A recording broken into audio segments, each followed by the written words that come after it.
American. That sucks. Lesbian. I like that in a woman. And every other kind of deviant. I love paying for sex. This moral decay weakens our resistance to the onslaught of the communist masters of deceit. We're a bunch of scumbags. These abnormalities are corrupting the minds and the hearts of our children. Jackass. And yeah, we're back. Where have you been? It's depressing and horrendous. It's awful. A bunch of idiots. Perversion for profit. Here it comes! Here it comes! The Opie and Anthony program. El virus. The Opie and Anthony. God, that irritates me. It's just like somebody took a bath to my brain. We're the only radio show that makes you want to hate us. Opie. I want my coffee. Anthony. I want that fact. Jim Norton. I want Ozzy. We are going to dumb this thing down to the point that we're going to be #1 with Down syndrome children. Terrible. The Opie and Anthony Show. But enough of this palaver. Let's get the show on the road. For many days I didn't bring him here because I suffer when he bites me. Hide him in my vagina. When I'm walking and he sees other dog, he right away, he jump on my vagina because he gets so crazy. He doesn't know who I am. He forgets everything. And he bites the Labrador and his penis. I don't want him to bite my Labrador and his penis. My Labrador is a baby. It's beautiful. Okay, terrific. I seen the cops knocking the truck window out, and I thought they was giving the man UPS. I thought the man was dead. That's the way it was. Where'd you get that from? I heard that one this morning. I don't know who culled that one, but bravo. Jesus Christ. Listen to this woman. I seen the cops knocking the truck window out, and I thought they was giving the man UPS. I thought the man was dead. That's the way it was. Giving him UPS. Hello, exactly. Yeah. UPS. Oh, that's funny. I'm funny. Jesus. Come on. Classic. I thought they was giving the man UPS. And Steve, of course, runs right in and goes, video of that is on the website. Oh, yeah. Yeah. I You saw the video. whore! Absolutely. Go to foundrymusic.com and opieandanthony.com to see the video of what Anthony just played. Hawking. I like the fact that you can download a lot of the videos on Foundry. Videos of the sound clips, whatever goes on in this studio, and then stuff like fun little videos that people send us. This show is high-tech, I'm telling you. It is. It's got a lot of little facets to it. You know, the show is obviously the central hub, but there's so many little peripheral bits of entertainment you can get on the web, and it's just pretty cool. Anthony and I could retire tomorrow, Mm-hmm. and this show will go on for another 10 years. Oh, I know. Just rolling along in reruns or something. I discover stuff about this show almost on a weekly basis. Yeah, there's just things going on out there. There's a whole nother Opie and Anthony show being played every day. Yeah. Every day, illegally on the internet. Yeah, of all our old shows. We're on the air. You know, there are people that don't have XM that probably have no idea we are on the air, that listen to us on a daily basis, stuff we did years ago. Years ago, because we encouraged our listeners years ago to tape it, all our shows. Yeah. And to trade them, kind of like the Grateful Dead did back in the day. So Yep. that's what they did, and then they started fan sites, and there's old shows from like 1998, and all of a sudden you get an email about something you did in 1998, 99. Dude, that was funny, that thing you did. What? When you guys shocked that girl that time? What? What? When? I don't remember that. And then you got OAvirus.com. He's throwing up clips of old stuff every day, and it's getting nuts. Then eBay is selling our stuff every day. I like it. It's kind of cool. This whole little subculture going on. Little second life of this show. We got lots to do once again today. Lots to do. Plenty of little tidbits in the news. Well, I watched Bush last night. You did? Hell yeah, like everyone else. Nice. I like when What was her name? Oh, so you just laid there watching Bush, the president, on the television last night. And a little side story: his daughter was celebrating her 21st birthday in New York City. Aw. And I guess she had a huge celebration at this club called 21. Ben could come in. Ben knows. 21. I know that. Ben knows everything Tom Brady goes there. About New York City. But basically, the night before, I guess when she had her party at 21 for her 21st birthday, she was actually 21. Okay, so it was a huge bash, I guess, whatever, and all the who's were invited, right? Of course. But the night before, the president's daughter was at what is it called, Bowlmore or whatever. It's like that retro bowling that they do. Yeah. And the bouncer wouldn't let her in because she wasn't 21. Wasn't 21 yet. And I bet you the bouncer had no idea that he was basically telling the president's daughter, "Sorry, you can't come in." Probably not. Knowing that the next day she was going to be 21. Although, aren't there Secret Service agents and everything with her all the time? You got to think, right? You would absolutely think that a goddamn bouncer at a bowling alley would see that there's Secret Service guys. Yeah, but these bouncers at all these clubs and these hot spots, they think their shit don't stink. More than Secret Service? Oh, wow. Yeah. So they're probably really happy that they were the ones that told her she couldn't come in, you know? Maybe because she's so high profile and young, everyone knows how old she is. If she's in there, everyone knows an underage person is in there because her age is common knowledge. Yeah. I'm just thinking, how many people are, all right, come in. What the hell? I know this license looks ridiculously fake, or this license looks like your older brother, but I don't give a fuck. I know you have to make a cutoff point somewhere, because, but one day before your birthday, how much different of a person are you going to be the next day? That's complete just technicality. I think it's only hours from her birthday, because she probably was, right around midnight going there, right? Yeah. But that's always been ridiculous. But then how far back do you go? What, a week? A month? Right. Like, it's my birthday next month. What am I going to be, a different person? I get more responsible? I can drink then? And I once tried to get into a bar with my library card. Oof. I was... Ouch. See, when we were growing up, kids, the drinking age was 18. 18! What a fine time that was. Oh, drinking martinis, me, Groucho, Zeppo. And a very smart time, by the way. Zeppo. Very smart to have the drinking age at 18. Yeah. Incredibly smart. Because kids are going to do that drinking no matter what. They're going to be smoking that pot no matter what. Booting that heroin. But the problem is, because a lot of these kids can't get into the bars, well, now they're drinking here and there and then doing the house parties and all that, whatever. But more importantly, I would love to do a study. I bet you drug use has gone way the fuck up since they changed the drinking age. You're so glib. You haven't done the studies. I have. Opie. Tool. I'm thinking that kids are popping a lot more pills than we were when we were growing up. Yeah, I'm like the Vicodin and stuff. All that because they don't have a place to hang. Like we got to go to bars at 18. How cool was that? That was pretty cool. And 18 was the age, so you were getting in at 17, sometimes even 16. Do you remember what the hell was it called? Oh my God, it was on 25A. It was at Howard Johnson's, and they had a little bar. Tom Collins, they called the bar or something like that. I'm trying to remember. Anyway, I was the dude that didn't turn 18 till real late in the school year, and all my friends were 18, and one of my friends was 6'5", and then grew a beard during fourth period, that kid.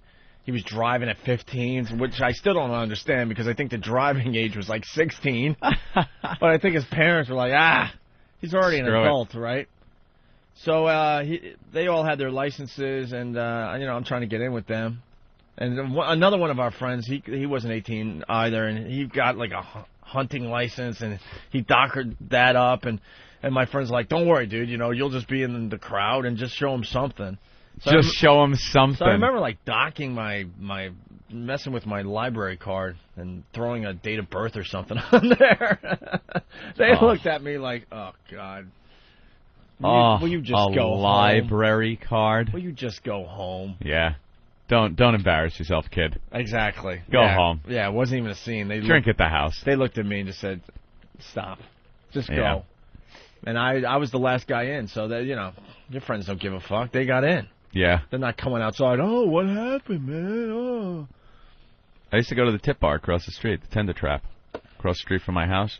I lived right across the street from the Tender Trap. I had no idea about that. Yeah, there's a side street right now behind Fred's Diner. Yeah. right there. There's a side street. I knew you cuts lived in that behind there. area. I had no idea it was that close to the tender. Oh, trap. yeah, it was right there. I used to walk there at like 16.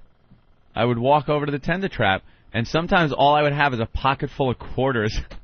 And I guess the bartender was really cool because a kid walking in there, sitting down, plopping a bunch of quarters on the bar and saying, "Can I have a Budweiser?" And then I'd get my beer, and the thing would be like hot by the time I was done with it because I would just sit there nursing one beer for about an hour and a half, 2 hours. Right. Squeezing every bit of lusciousness out of it to just see as many dancers as I could.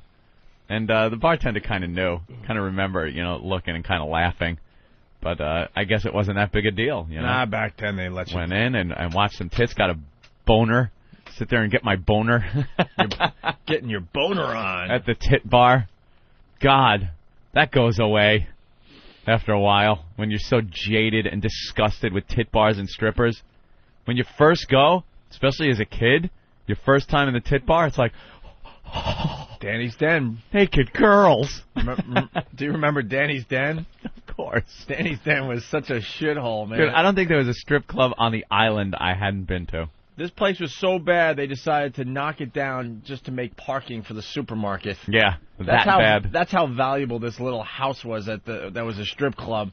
Danny's there were Den. all these like piece of shit like old houses. Right. There weren't even a building in a strip mall or something, or a standalone building for like a store or something. It was a house.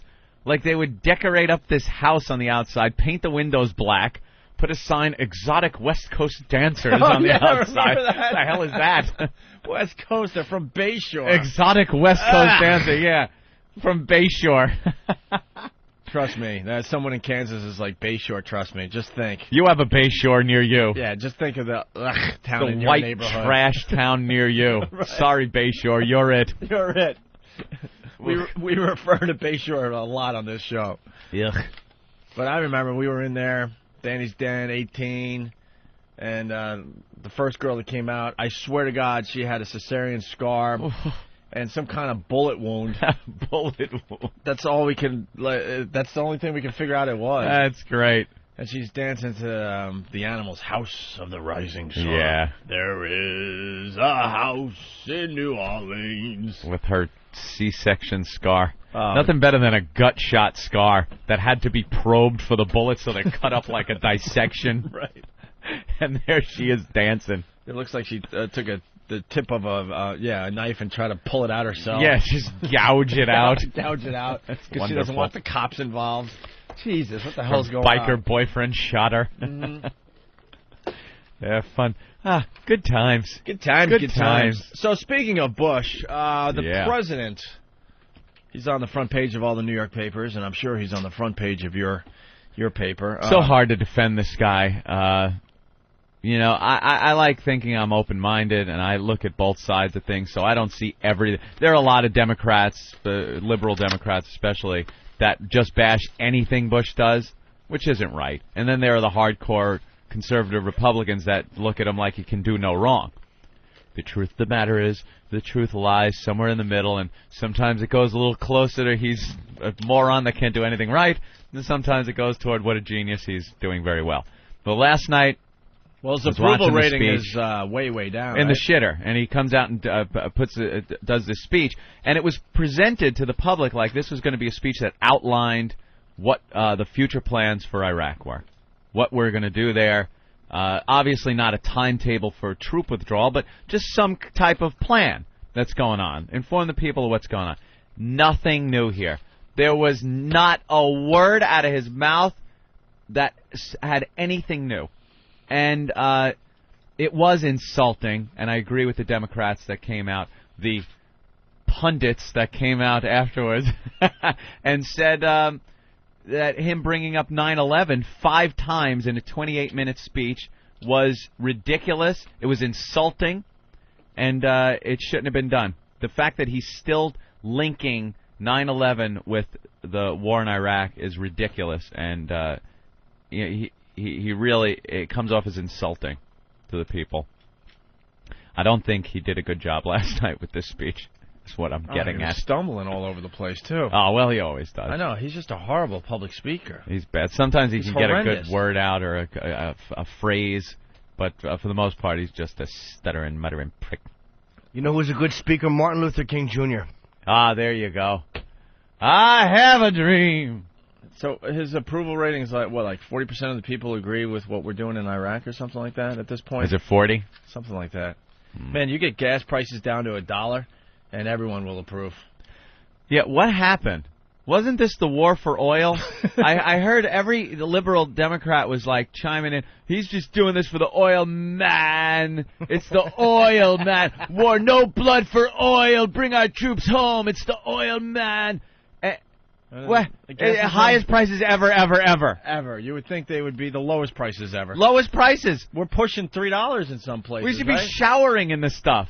La-di-da. But no. Highest prices ever.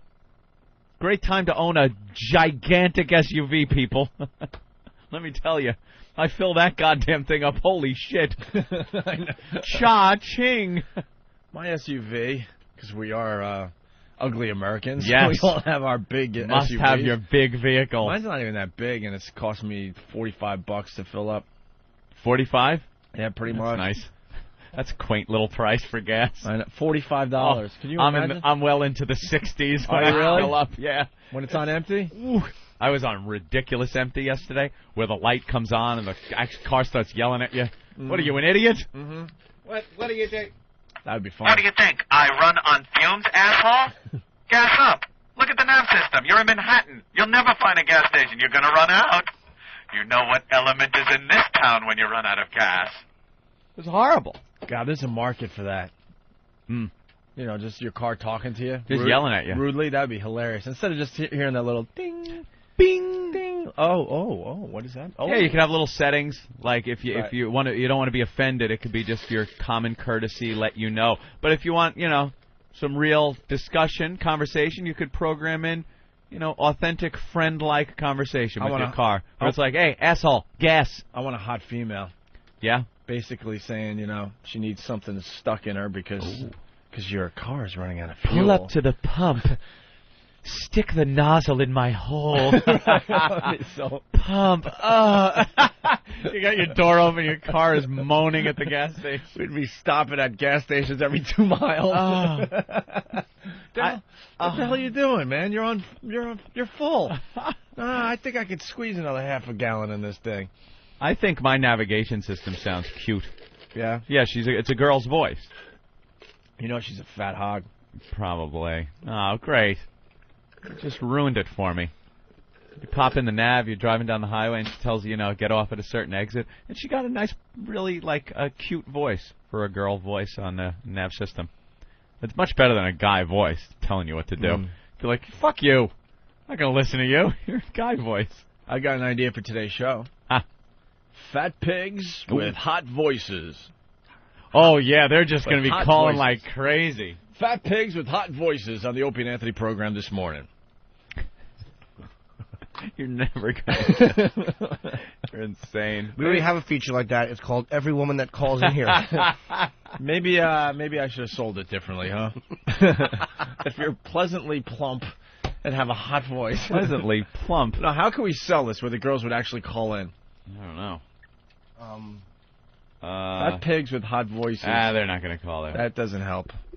How about, what's the word they use in fashion? Plus size? BBW. If you're a BBW with a great voice. With a great voice, call the program. They all think they're BBWs. BBW. I'm a big dude. You're not. If you're a chubby mess. Chubby? I'm just chubby. Just change your voice and...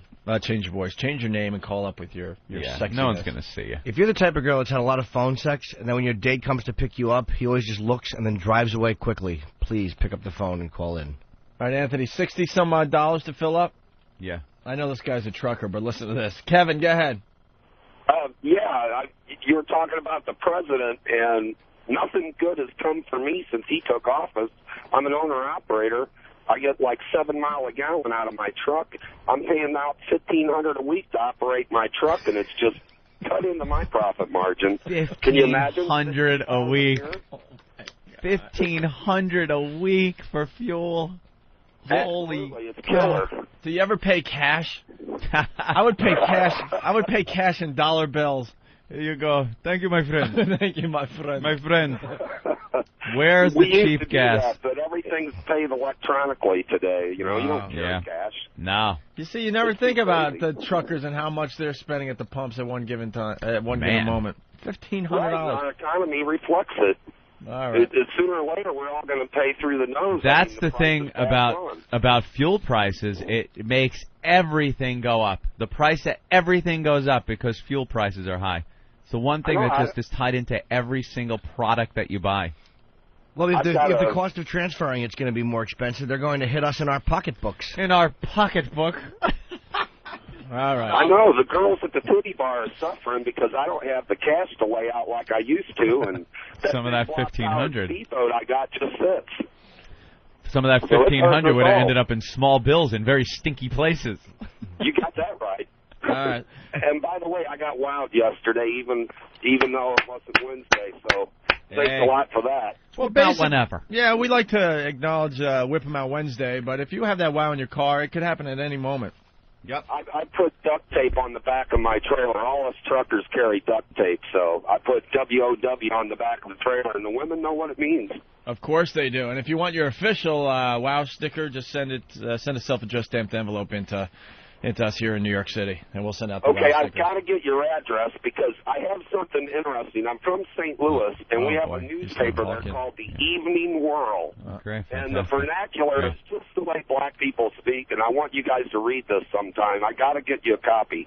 All right. And mail it to you. All right, it's 111, I think, West 57th Street, Suite 500, New York, 10019. Got it. How old an issue is that, sir? Is it a newer issue or is it a bit older? I'm sorry? How old of an issue is that issue that you're going to send us? Stop it. I'll get the freshest issue I can get my hands on next time I'm in. All right, we'll check it out. You can also use that address to send in your self-addressed stamped envelopes for the WOW stickers. Thanks, bro.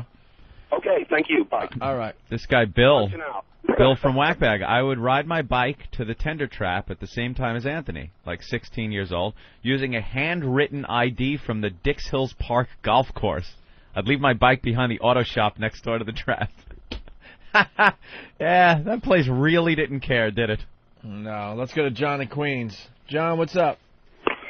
Boys, good morning. Hey there, Jenny. Listen. Yes. The speech that Bush gave last night. Yeah. I got to take a little issue with you, Anthony. All right. It's an exchange of ideas here, sir. There we go. Listen, brother. Yes. The things that he was detailing, what you got to realize is exactly what he started saying in the beginning. So you're looking for new ideas. You don't want new ideas when you got 300,000 troops out there in the field. You want to send a message to the guys that say, hey, listen, we're still doing the same thing. We've been on track the whole time, and let's keep going. That's the first thing. Yeah, but it was presented to the American people as this new thing, like to promo it almost, so people will tune in. It was presented that there will be some type of plan, which people hear plan, they think some kind of a view to the end of the tunnel here, a light at the end of the tunnel, something. But there was nothing new here. Well, here's the thing, though. I mean, and listen to this. I live here, right? And I was here on September 11th, okay? And you made a comment a week or so ago. I don't know if it was you or Opie. You were talking about how, like, 2 or 3 days after the fact, people were hanging out in bars. Well, that type of mentality is prevalent throughout all of America. So if people that live here 3 days after the event can go on with their life like nothing happened, then just imagine what it's like for somebody on the West Coast where it didn't happen. Yeah, but dude, him bringing up September 11th, it really, come on, let's open our eyes here. It really doesn't have much to do with the war in Iraq. It really doesn't. He's comparing the insurgents with the terrorists that brought down the buildings. I mean, it's a reach. It really is. I think the money, whatever reason we're in Iraq, you could justify it by saying, yeah, we want democracy there because it would stabilize the area. That's fine. Okay, that's a valid point. to say that we're there to stop the terrorists that attacked us, that's ridiculous. That money could have been well spent on intelligence and really weeding out true terrorists and plots against us that take years and years to develop, that we could then find out that they're developing them before they hit us with billions of dollars in intelligence. That would have happened. But no, we're over there in Iraq. Well, listen, the panic that America would experience, okay, and the panic that the financial system would experience would be overwhelming if we really probably knew the truth, okay? If we knew how dangerous it was, it would probably be a bad place to live, and a lot of people would freak out. So I think, not unlike, I don't know if you were here during the 90s when Rudy took office. Of course I was. Rudy, didn't honestly just say, okay, I'm going to clean up the city. He says, I'm going to clean up that corner. I'm going to start on that corner, and I'm not going to allow any drug dealers or pimps or any graffiti on this corner. Mm-hmm. And then people move to the next corner. And it was that type of strange, outlandish, offhanded way that he approached crime in the city, and it had a dramatic effect. And it's funny, I talked to a friend of mine who was 16. When he was 16, he used to do graffiti all over the bridges and tunnels. It used to be fun, Opie. Scary place to go. But, dude, Ant kind of did say that, like, if he was saying that it was to clean up the Middle East, like, so it's, you have to fix Iraq so it's a better place, that would kind of go hand in hand with what you're saying. Right. Just be honest with us and go and say, the reason we're in Iraq is to stabilize the area. If you get a democracy, a foothold in there, it'll be a much more stable area. It'll take years and years and years to do it. It's going to be a hard fight, but that is our goal here. And it's not that. It's let's scare America. Let's frighten them thinking that if we're not in Iraq, that more buildings are coming down and more people are dying in our American cities. That's the shit I'm not buying. I'm not eating the line of bullshit. And a lot of other Americans aren't either. And I just think they need to be a little more honest with us. Well, I think they are being honest, but I think that you got to understand the bigger picture. As far as defending Homeland Security, the money, the billions and billions of dollars being spent in Iraq could better be spent protecting the country, which would be through intelligence. If we had a better CIA back in the 90s, 9/11 wouldn't have happened. The attacks on 9/11 would not have happened. We have more spending and more tech. No. That wasn't us, sorry. That was not us. He went away. Maybe he was shot. We got somebody shot him. A terrorist got him. A bunch of people are bitching and complaining on the instant feedback going, stop bitching about gas prices. Because, gas is a lot more expensive around the world, obviously. Yeah. We all know that. I actually did not know that. I have no idea. Get that pop culture quiz for Jimmy. Why? I didn't know gas. You really had no idea that gas is ridiculous everywhere else except America? No. I just know that I don't even look at the gas prices because I hardly ever have to fill up because I live in Manhattan. Yeah. You drive a little car. Might be like an extra $8 or whatever, but I'm so infrequently have to fill up. I don't care. Yeah. Oh no, the hardcore liberals love to point this out all the time. Okay. Let's all relax as Americans. Gas is a lot more expensive around the world, and we got some examples here. Ooh. Where's some examples? I don't have any examples, Eric. Why doesn't Jimmy get the examples? Where are my examples? Give Jimmy examples. I would like a page of examples. What are we paying for gas right now? What are we paying for gas right now? I wouldn't know. I don't have any examples in front of me. In this city, upwards of $2.80. All right, so under $3, right? Yeah. All right, so Tokyo. Tokyo's stupid. Tokyo, Japan, $3.84 a gallon. Where's you have Tokyo? I don't have Tokyo on my examples. You don't go all the way to the top. Thanks. But you didn't start at the bottom. No, I'm just saying, I'm just showing people where we're at. We're paying upwards of $2.80 a gallon. There's Tokyo. Tokyo, Japan. Oh, but you started in the middle of your examples. That's right. That's what I do. I did it a little differently. So they're paying $3.84 a gallon, more or less, okay? Wow. Some other examples of gas prices that are higher than us. Geneva, Switzerland, Anthony, $4.56 a gallon. Korea, Seoul, Korea, $4.71.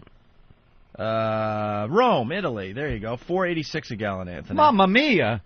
Germany, Frankfurt, $5.29 a gallon. Ach du Liebe! Unless you're stealing from a Jew, then it's free. Awful Germans.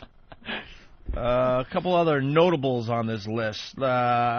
Copenhagen, Denmark, 5.08 a gallon. Venezuela. That's the best. Well, we're going to get to Venezuela, because I don't understand that one, actually. Dude, it's coming out of the mountains. Okay. It's coming out of the ground over there in Venezuela. And then basically a bunch of cities in the UK, upwards of $5.64 a gallon they're paying. $5.64 a gallon. So then you go down. These are the countries that are paying a lot less for gas than the United States. Okay, Yeah. Sydney, Australia. All lovely places, by the way. I know. All garden spots of the world. Sydney, Australia is, just below us at $2.63 a gallon. Yeah. More or less. And the rest of these countries I've never heard of. Well, there's a couple I have, but yeah. Like Thailand is $1.60 a gallon.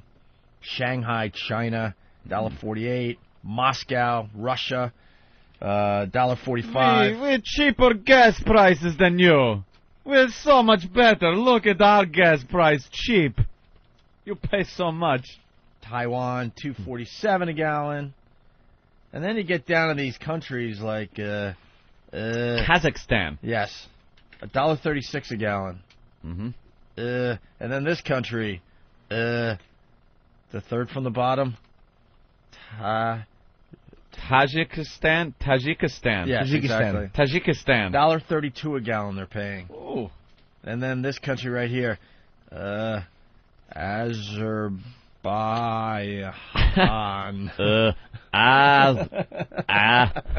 This country's called ass. Azerbaijan. Azerbaijan. What is it there, Steve? What is it, Steve, with your diction? Azerbaijan. Of course. Azerbaijan. Oh, excuse me. You make Alex Trebek sound like a stroke victim. They're playing. What is Azerbaijan? They're paying $1.15 a gallon. Nice. And the winner, Caracas, Venezuela. 14 cents a gallon? 14 cents. Do they have cars over there, or are they still using yaks? Maybe that's why it's so cheap. No one uses it. No one uses it. Not much demand. Yak drinks it, it dies. 14 cents a gallon. How many gallons if you're driving one of those mopeds? Oh, wow. One? Like miles per gallon? No, just like how much gas can a moped? Oh, probably 5. You think 5 gallons? Not even, right? Not even? Well, because you got to mix it with two-stroke oil. So yeah. Do you? Yeah. Can you imagine you fill up your moped for like 50 cents and then drive around for like a month? Around. With that, it would be nothing. It would be 14 cents. But then you're forgetting to say that the monthly wage is $1.08. True. All right, well. Put your little kids to work sewing clothes for us here in America. Yes, or becoming young prostitutes in Thailand and some of these fine countries. Of course. And, of course, once again, Canada calling the program going, what about us? What about us? Well, they have higher taxes because of their medical law. Let's go to Rich in Canada. Go ahead, Rich. Their medical law. Hi. Hi, Rich. Oh, it's Mitch. Sorry, it's Mitch from Montreal. Hey, Mitch. How you doing? Not too bad, guys. How you Hey, guys good. How's the weather there, eh? How's the weather there, eh? Yeah. It's hot as hell. Yeah, hot. Yeah. Yeah.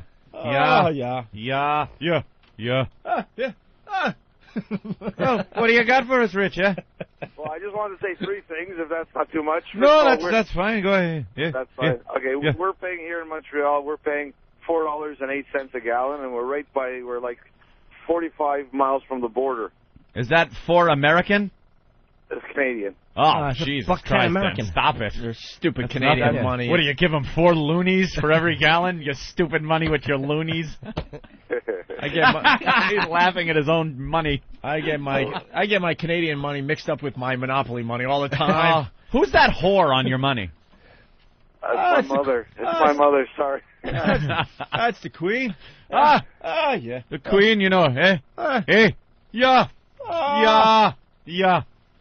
I love Canada. What else, Mitch? You guys rule. Well, the second thing I wanted to say was Canada didn't back Bush in the war, which was disgraceful. I was disgraced as my country. Oh. I found it a disgrace that they didn't, because they're neighbors and they should have.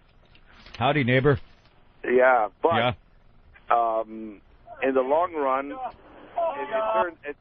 it turned out that there weren't weapons of mass destruction, but no one knew that, so at the time Canada should have backed them. But, of course, like I agree with Anthony, that the government should have been more straight with the people and told them what the main issue of the invasion was, not that it was they were using it as a scare tactic. And if you read the Tony Blair report, you would see the biggest scare tactic. If you go on the net, you'll see that they were saying like thousands of tons of anthrax and all kinds of crazy neural agents. And I read that report and I said, Canada, you're a bunch of idiots. You should go with the Americans, of course, because we should support each other. And then after, I felt like a total fool. You think at least they would have maybe planted something in the country or something. Give us something. Plant something. There wasn't even a jar of anthrax. You know what I mean? I know. I was in the same boat. I mean, when I first heard and I saw Colin Powell go before the United Nations and pull out the charts and the pictures and everything, I was the cheerleader, man. I was like, come on, we got to get in there. Look what these guys got. But you realize it was, a lot of it was just bullshit. It wasn't bad intelligence. It was really trying too hard to make a case to go to war. And now we're dealing with it. I'm not saying pull out. I'm not the pull out and leave the place to anarchy kind of guy. We were in there. We got to finish the job. It's just the way it is. But don't try to bullshit me. And a lot of these hardline conservative Republicans, are they blind or stupid? I mean, look, you were bullshitted too. But be honest, you were bullshitted too. Every president does it. Don't worry, it's not going to make you look stupid. It happens. I was bullshitted. I'm willing to admit it. I fell for it. I wanted to go to war because I saw the intelligence and everything. But we were bullshitted too. The purpose to go to war was false as far as Bush's reasoning went. But now we're there and we got to finish. Yeah, you know how many Canadians and friends I've had fights with? I mean, I got really mad in fights, and I was red. Like, I was so mad that people weren't backing this, and now I look like the biggest ass. Yeah. Well, this discussion just goes on forever, and there's two sides to it, and you'll never convince the other side. And it's one of the most heated debates that have been going on for a couple of years now. So, and they are finding mass graves, which I could care less about the Iraqi people. I could absolutely care less if Saddam was killing all of them. Who cares? But they are finding, I mean, look, you got to say this. It's not like all of a sudden they're uncovering gardens. I mean, the guy really was a barbarian. I mean, he was. So that does kind of, even though the reasoning was wrong, it does kind of strengthen Bush's case slightly, even though the reasoning was not honest. But it was Saddam's country. His people put him in power. And they were dealing with the consequences. Well, that's the one thing the left doesn't deal with it well. Is like when you say that, they go, yeah, well, how many dictators are there? It's like, well, that's irrelevant. This is one situation, and he was at least a murdering fucking thug. He wasn't like a nice guy. Yeah. It wasn't like he was like even in Iran, where they're an awful government that we don't like, they're not murdering their own people, and putting them in mass graves. What about Africa? We don't do shit there. The second we go there, we talk about Iraq with the sacrifices that have been made, and it's worth it, and we're sorry about the bloodshed. The second any blood is shed in Africa, you see all of Europe and the United States just pull the fuck out, and it's their own people killing each other. Well, that was Clinton kind of pulled out of it. Yeah, but you don't see anybody really crying about it or clamoring to get back in there and finish the job. I want to get over there and take care of things. I mean, I think we had a good thing going in Johannesburg. And all of a sudden, everything gets crazy. Everyone goes nuts. Let's go to Tony in Brooklyn. Tony! Hey, it's a Mongol race up there in Canada. Do we really care if those Canadian Dudley Do-Right motherfuckers want to help us out or whatever? By the way, we're doomed as a world. We're doomed as a planet. I had a great thing going, but then Mitch hung up because he thought we were done with him. I wanted Mitch from Canada to talk to Tony from Brooklyn. Yeah, huh? These people, they're all so well-informed, and yet they have no stake in it. They sit up there in their socialized medicine world and cast downward looks at the United States. Hey, they got good health care. All Canadians. They got great health care up there in Canada. Yeah, exactly. Come across the border. Punch it out. We just make people pay like, $15 for a pack of cigarettes, eh? And then that goes to health care, eh? Steve has a hybrid car he wants to talk about. Oh, Steve! I was just going to mention the quick way to alleviate all this gas headache is having a hybrid. Do you have a hybrid, Steve? I do. It's the antithesis in completely of your SUV. What did you have before the hybrid? I had a GMC Envoy. He had an Envoy beforehand. I bailed out at the right moment. Steve just wants to move to Hollywood. He just wants to be part of that whole. No, I don't. That whole group of people driving around. Ramon, pull around the hybrid. Ramon, plug in my car. Steve just wants to be driving around in his hybrid in Los Angeles, drinking his wheatgrass with his pals. You have a car that runs on gas, but also has a generator and batteries. An electric fuel cell. You don't have to plug it in, Jimmy. An electric fuel cell, which is recharged by the engine and the brakes. Correct. Also recharge your car. Absolutely. It uses magnetic resistance in the wheels that actually slow your car down and recharges your battery at the same time. It's funny, I was just thinking that. How do you know that, Ant? Popular Mechanics. Yep. Forget Aristotle and fuck Socrates. Here comes Professor Anthony. Wonderful technology. Jimmy and I were walking home yesterday after the show, and we were just thinking about exactly what you just did. That's what dummies we are.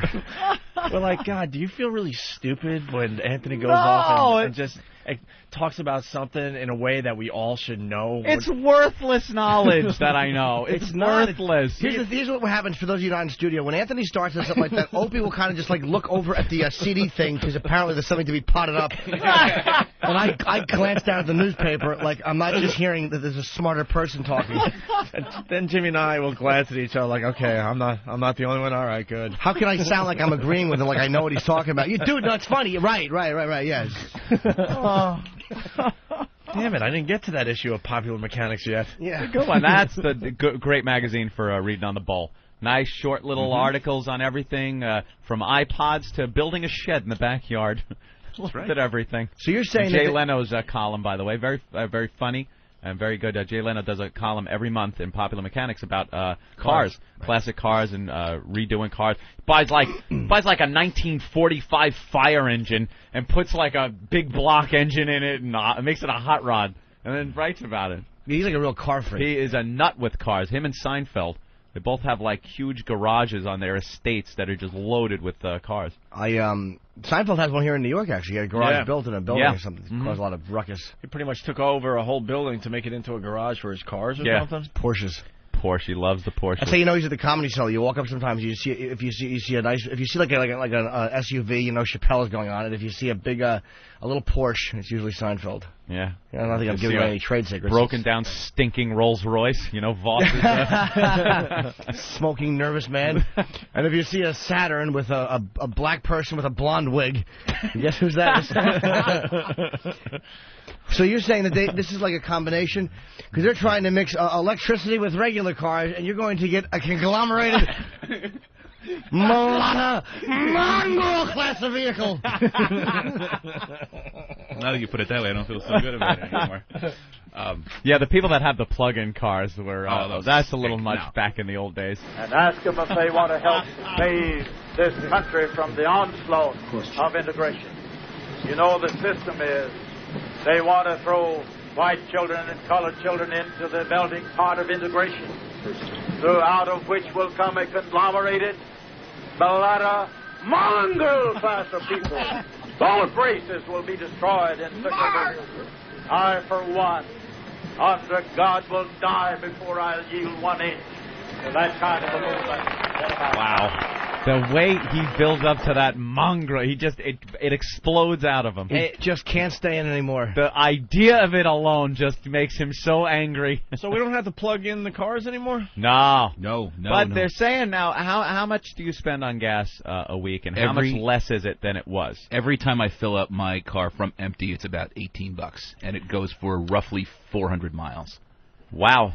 Jesus. That's pretty damn good. Yeah. Because mine is about $65, and it gets me 360 miles. About that. It's great for city driving because because if your foot isn't on the accelerator, the car is basically off. The engine shuts off and you're coasting. Yeah, the engine shuts off. It's almost like a golf cart. Yeah. You know how golf carts, when you step on the gas, it goes and takes off, and then you let off the gas and it stops. You don't hear the engine running. Well, those golf carts are getting out of control. They're taking over all the little neighborhoods now. Oh, yeah. Especially down in, like, Florida and stuff. The old people love their golf carts. They trick them out, pimp the ride. I was in, like, Winter Park, Florida, about a month or so ago. Just in the regular Main Street downtown there. Going to breakfast with my sister and there's all nice shops there and the Starbucks and what have you. And everyone just parking along, just in their regular cars. And next thing you know, there's, like, a golf cart flying by you. Yeah. The souped-up golf carts. Yeah, they love them down there. The hybrid car that Steve has, beforehand they would plug in the cars, and you would hear all these environmentalists saying how great it is. Who had one of those? Begley Jr. Ed Begley Jr. We saw poster him. boy for. I saw him when I was out in California on vacation once. It's an electric Taurus, or at least it looks like. From the outside. And you plug it in. Yeah, exactly. Now, what people don't understand, when you plug something in, that power isn't coming from nowhere. Yeah, it's coming from a power plant, which has to be powered. Generators have to be turned by fossil fuels. Right. Yeah. Fossil fuels. Right. So you're still using resources. Yeah. It's not like it's coming from nowhere. No, it's not. It's not a It's cure-all. making pollution. Sure. Still. Well, Jim wants in on the conversation. Jim, go ahead. Yeah, man. Not only the hybrid cars are just junk, because Volkswagen's been getting 50 miles a gallon in their diesel since the late 70s. He got the small car, but, it's getting the job done. He's paying a lot less for gas, though. Paying a lot less for gas than a diesel car. He's paying less than people with diesels.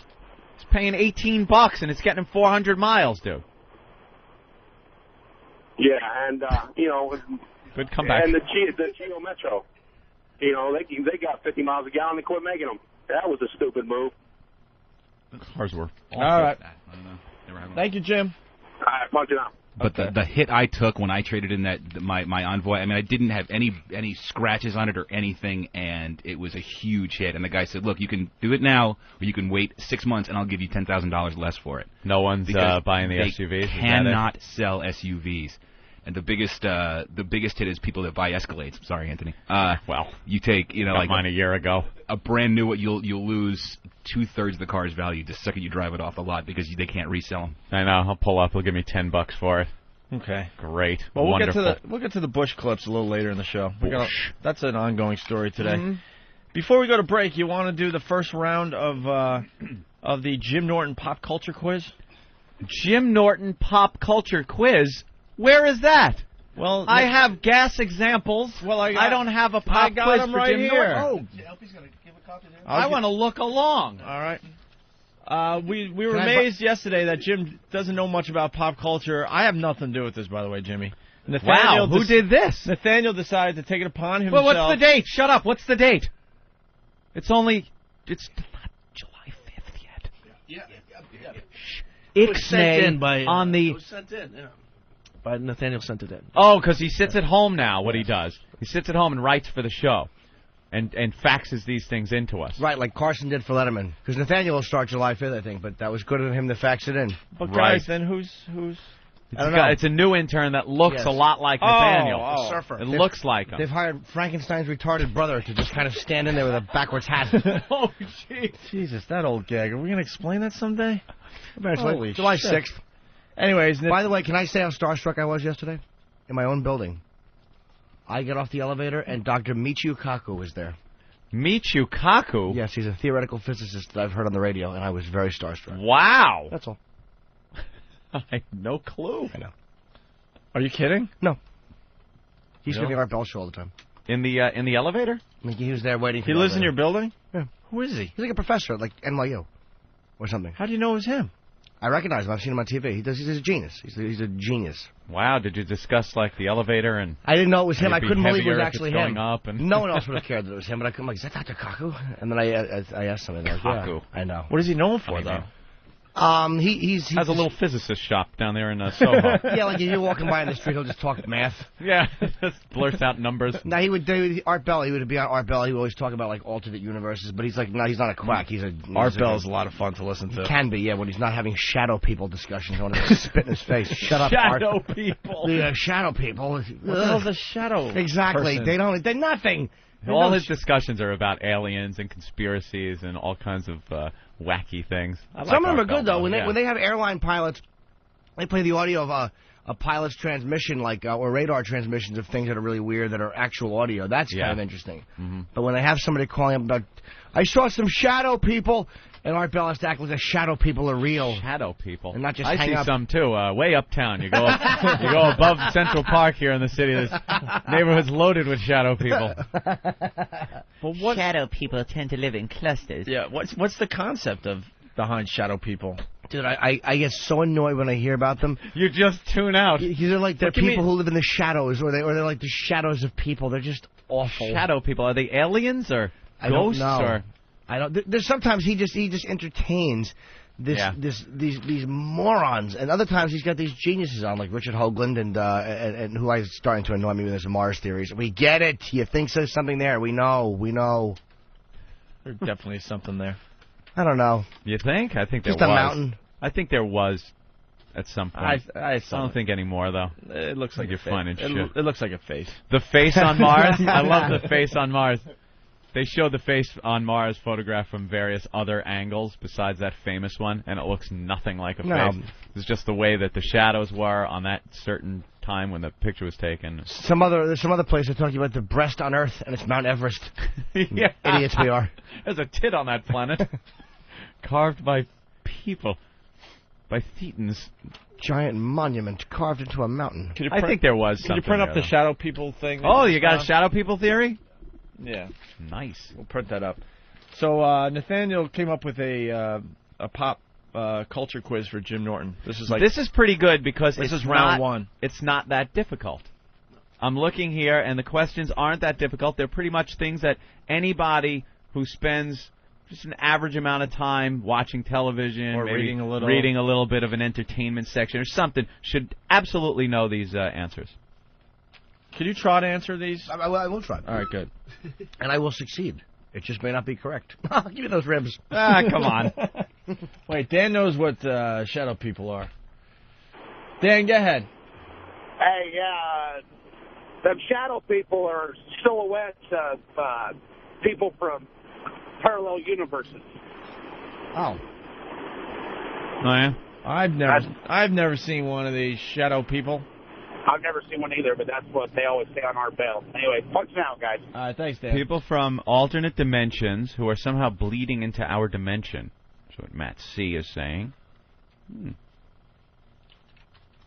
Interesting. Uh-huh. Is there other dimensions out there? The shadow people. Well, Dr. Cocker would say yes. I've heard him break it down into planetary levels and what makes you an advanced planet for alien species, I don't buy the alternate dimension thing. This guy is that smart, but I bet you he still goes to Starbucks and gets his latte. Wherever he does. Yeah, I'll have a grande. Because, living in New York, you get to see some of these really famous people, and you go, look, he does the same shit we do. Puts his pants on one leg at a time. That's right. Yeah, but he reads different things while sipping his latte. Yeah. I'm looking at Craigslist, and, he's reading Stephen Hawking stuff and laughing at how incorrect it is. This guy is beyond brilliant, but still has to wait for a cab when it's raining out. There it is. Damn it. Getting all mad. Doesn't get the special treatment, even though he knows about other dimensions. Probably figuring out what the odds are that he'll get a cab. Right. What amount of time. He theorizes about other dimensions. So he gets that tummy ache from eating that spicy food, just like you and I. Sits on the bowl and makes a good mess. Point. He gets an ass burn. That's true. And he wipes and looks at it and looks at the butterscotch color and goes, "Uh-oh, flu coming." Oh my God, that is so gross. Butterscotch. That's true. If your shit looks like it would be delicious on ice cream, you have a cold. It's disgusting, man. I'm a much happier person, though, because I went to the supermarket yesterday and got my new supply of baby wipes. Ah, yes. I'm always happy when those come. Oh, they don't call them baby wipes anymore because we're all onto them. Why do you go to the supermarket for that? I don't know. I was buying other shit. Dude, drugstore.com. Oh. You're not leaving your house at this point? Never leave the house. Why leave the house when a box full of any toiletries or anything you need gets delivered right to your door? Dude, you're getting weird, man. Do you, No. Did you see that Ant has outside of his house, like the president has, like those little plastic things set up from where the car is going to pull up to the actual front door so you can't see him? He has one of those. So I just pull it. Actually, I pull right into my garage, and the door closes. You don't leave your house, do you? You rarely leave your house. Very rarely. Why? And now you go to drugstore.com? You go to drugstore.com. They deliver everything. I like to walk around a little bit. I go to the drugstore, I go to the supermarket, I go to Starbucks and talk to the geniuses. I'm going to Atlantic City this weekend. All right. I'll be in a casino and a hotel room. Yeah. All connected the whole weekend. 4th of July weekend. Yeah, that makes sense. I'll be inside. Inside for 4 days. That's great. Drugstore.com. Yeah, you just go there. You order everything you want. Sounds like a commercial, doesn't it? You order what you want, and they deliver it. It comes out of your credit card, and you know what it is? Because to go to the drugstore and pick everything up, you always forgetting stuff. You just you have to run out before you remember to get it. It's like that kind of stuff. Yeah, that's such a hassle. When you just order, you could sit down and really think about it. And you type out what you need. See, you go to the drugstore, you feel part of society, eh? Society blows. Do you go to the supermarket? Occasionally, yeah. They haven't figured that one out yet. That one they have. Freshdirect.com. Yeah? Oh, don't tell them that. But is it like everything you kind of want? Allegedly, it's the freshest food, too. Freshdirect.com. I just can't do it because I'm on a bootleg internet connection for another couple weeks. I'm using the wireless, so I won't use my credit card information. But yeah, freshdirect.com. Direct. Yeah, you just list of stuff you want, and it shows up at your door. You shop. I'll look into that. Oh, it's great. When I pull in and out of my garage, well, actually out in the morning, it's like an airlock. I go into the garage and I have to lock the door from the garage into my house, and then I get in my vehicle and I lock the doors of my vehicle. Then I open the garage door so that if there's any criminal element, they can't then run into the garage, get into my house, or get into my vehicle by the time I back out. That's how I do it. And when you pull in, you do it actually the reverse way.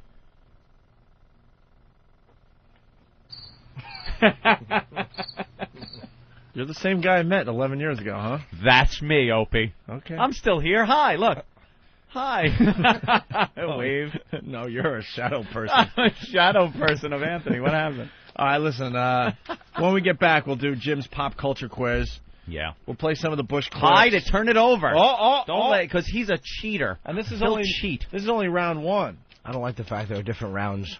Ooh, I'm going to do better than everybody thinks. You think so? No. I don't either. Study up. Quick, Hawk, get me entertainment tonight.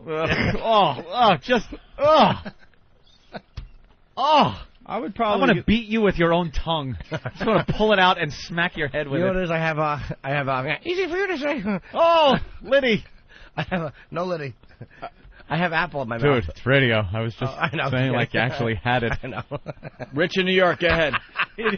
You called me out, makes me look like the idiot. Right. He works a Liddy without a lid. I answer it, and he goes, dude, I don't even have the lid. I look like the ass. Yeah, he was helping you out, Jimmy. I'm sorry. I'm a phony. Phony. Oh, he's got his phone.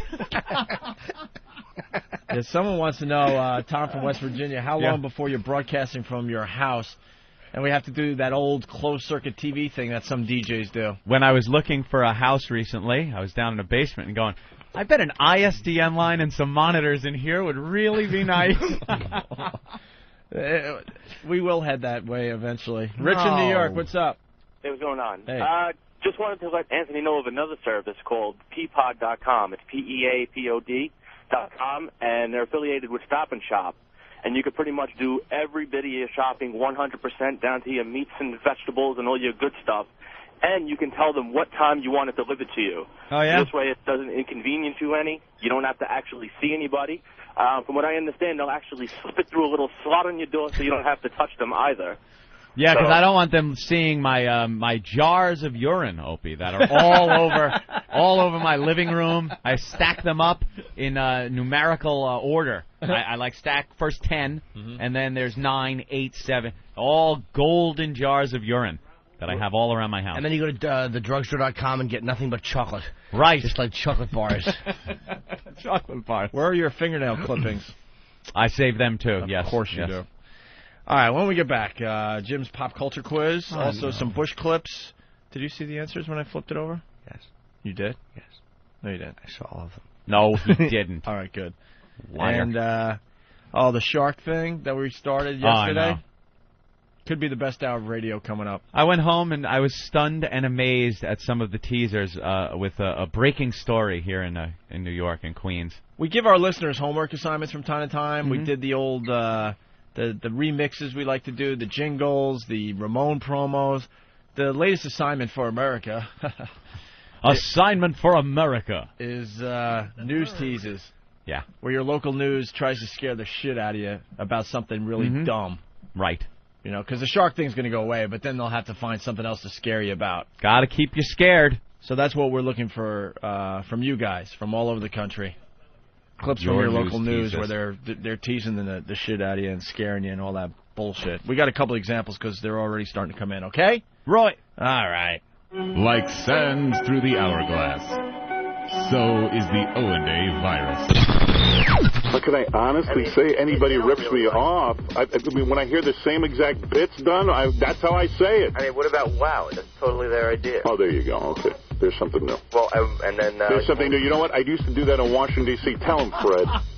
I used to have people tie bandanas around their cars so that women would take their clothes off in the cars. Dude, get with it. All right, well, I mean... Give me an original idea. Well, Come what about, on. I mean, I know. I used to have my listeners tie a bandana around their car. I mean, I've done it all. What about going off on... It's like I totally know that's you. All right, okay, whatever. I got to go. Please, I don't really want to get into a discussion like this.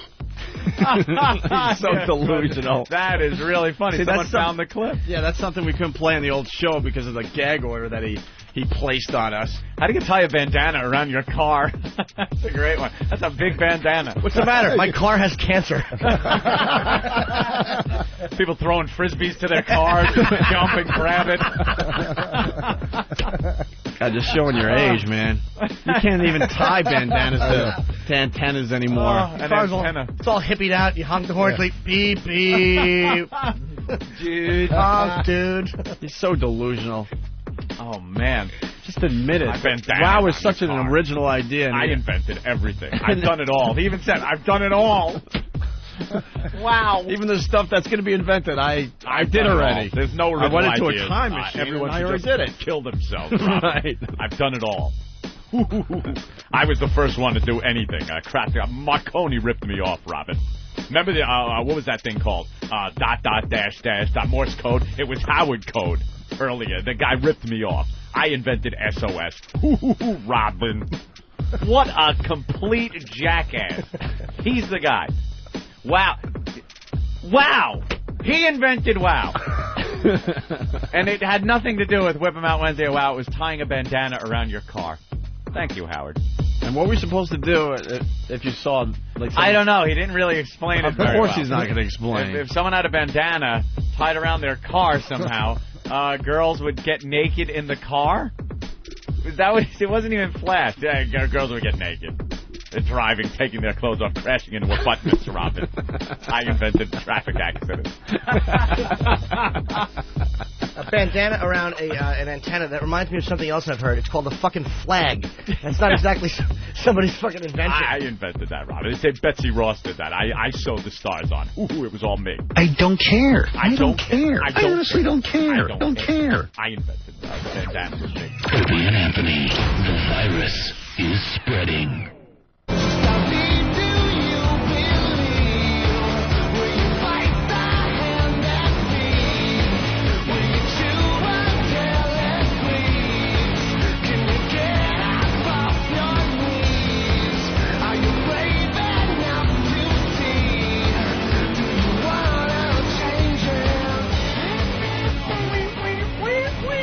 Oh, boy. More trouble in the rap community. just when it seems Will Smith is going to bring everything around, I guess Will Smith has one big introduction to make at Tuesday night's BET Awards. Gangsta rappers meet the rest of the world. He wants to inform the rap community they have a big influence on culture around the world and to stop this whole thug gangsta image. Be more like Will Smith. That's right. Hitch was funny. Yee. Ooh. And, boy, his words can't come quickly enough, Opie, because as I'm reading here, there's a rap festival that goes throughout the summer, has a few dates. They tour. It's called Super Safe Sunday. And its goal is to get black youth off the streets into a safe environment to keep them safe and to cut down on the black-on-black crime that's going on. And the headline, another Super Safe Sunday ends in violence. 3 people shot, 1 dead, 4 injured during Super Safe Sunday. That's terrific. Youch. That's terrific. Despite police from organizers for nonviolence, 3 people were shot and another stabbed as another Super Safe Sunday event turned bloody. Local radio personality Jabberjaws, who is also of Jabbo Productions, the group co-sponsoring the event, in Shreveport, Louisiana, at the State Fairgrounds, asked the crowd to go home after the concert, but they didn't go home. There was at least 5,000 people there. About 9:30, between 30 and 40 shots were fired into a crowd. 30 and 40 shots. Muzzle fire from the unknown gun shots broke through the night sky. And, 3 people shot, 1 killed on Super Safe Sunday. It has 3 more scheduled events this summer, July 10th, July 24th, and August 7th. And on June 12th, the first Super Safe Sunday this summer, a 14-year-old boy was intentionally run over by a car. Wow. That's classic. Super Safe Sunday. Wow.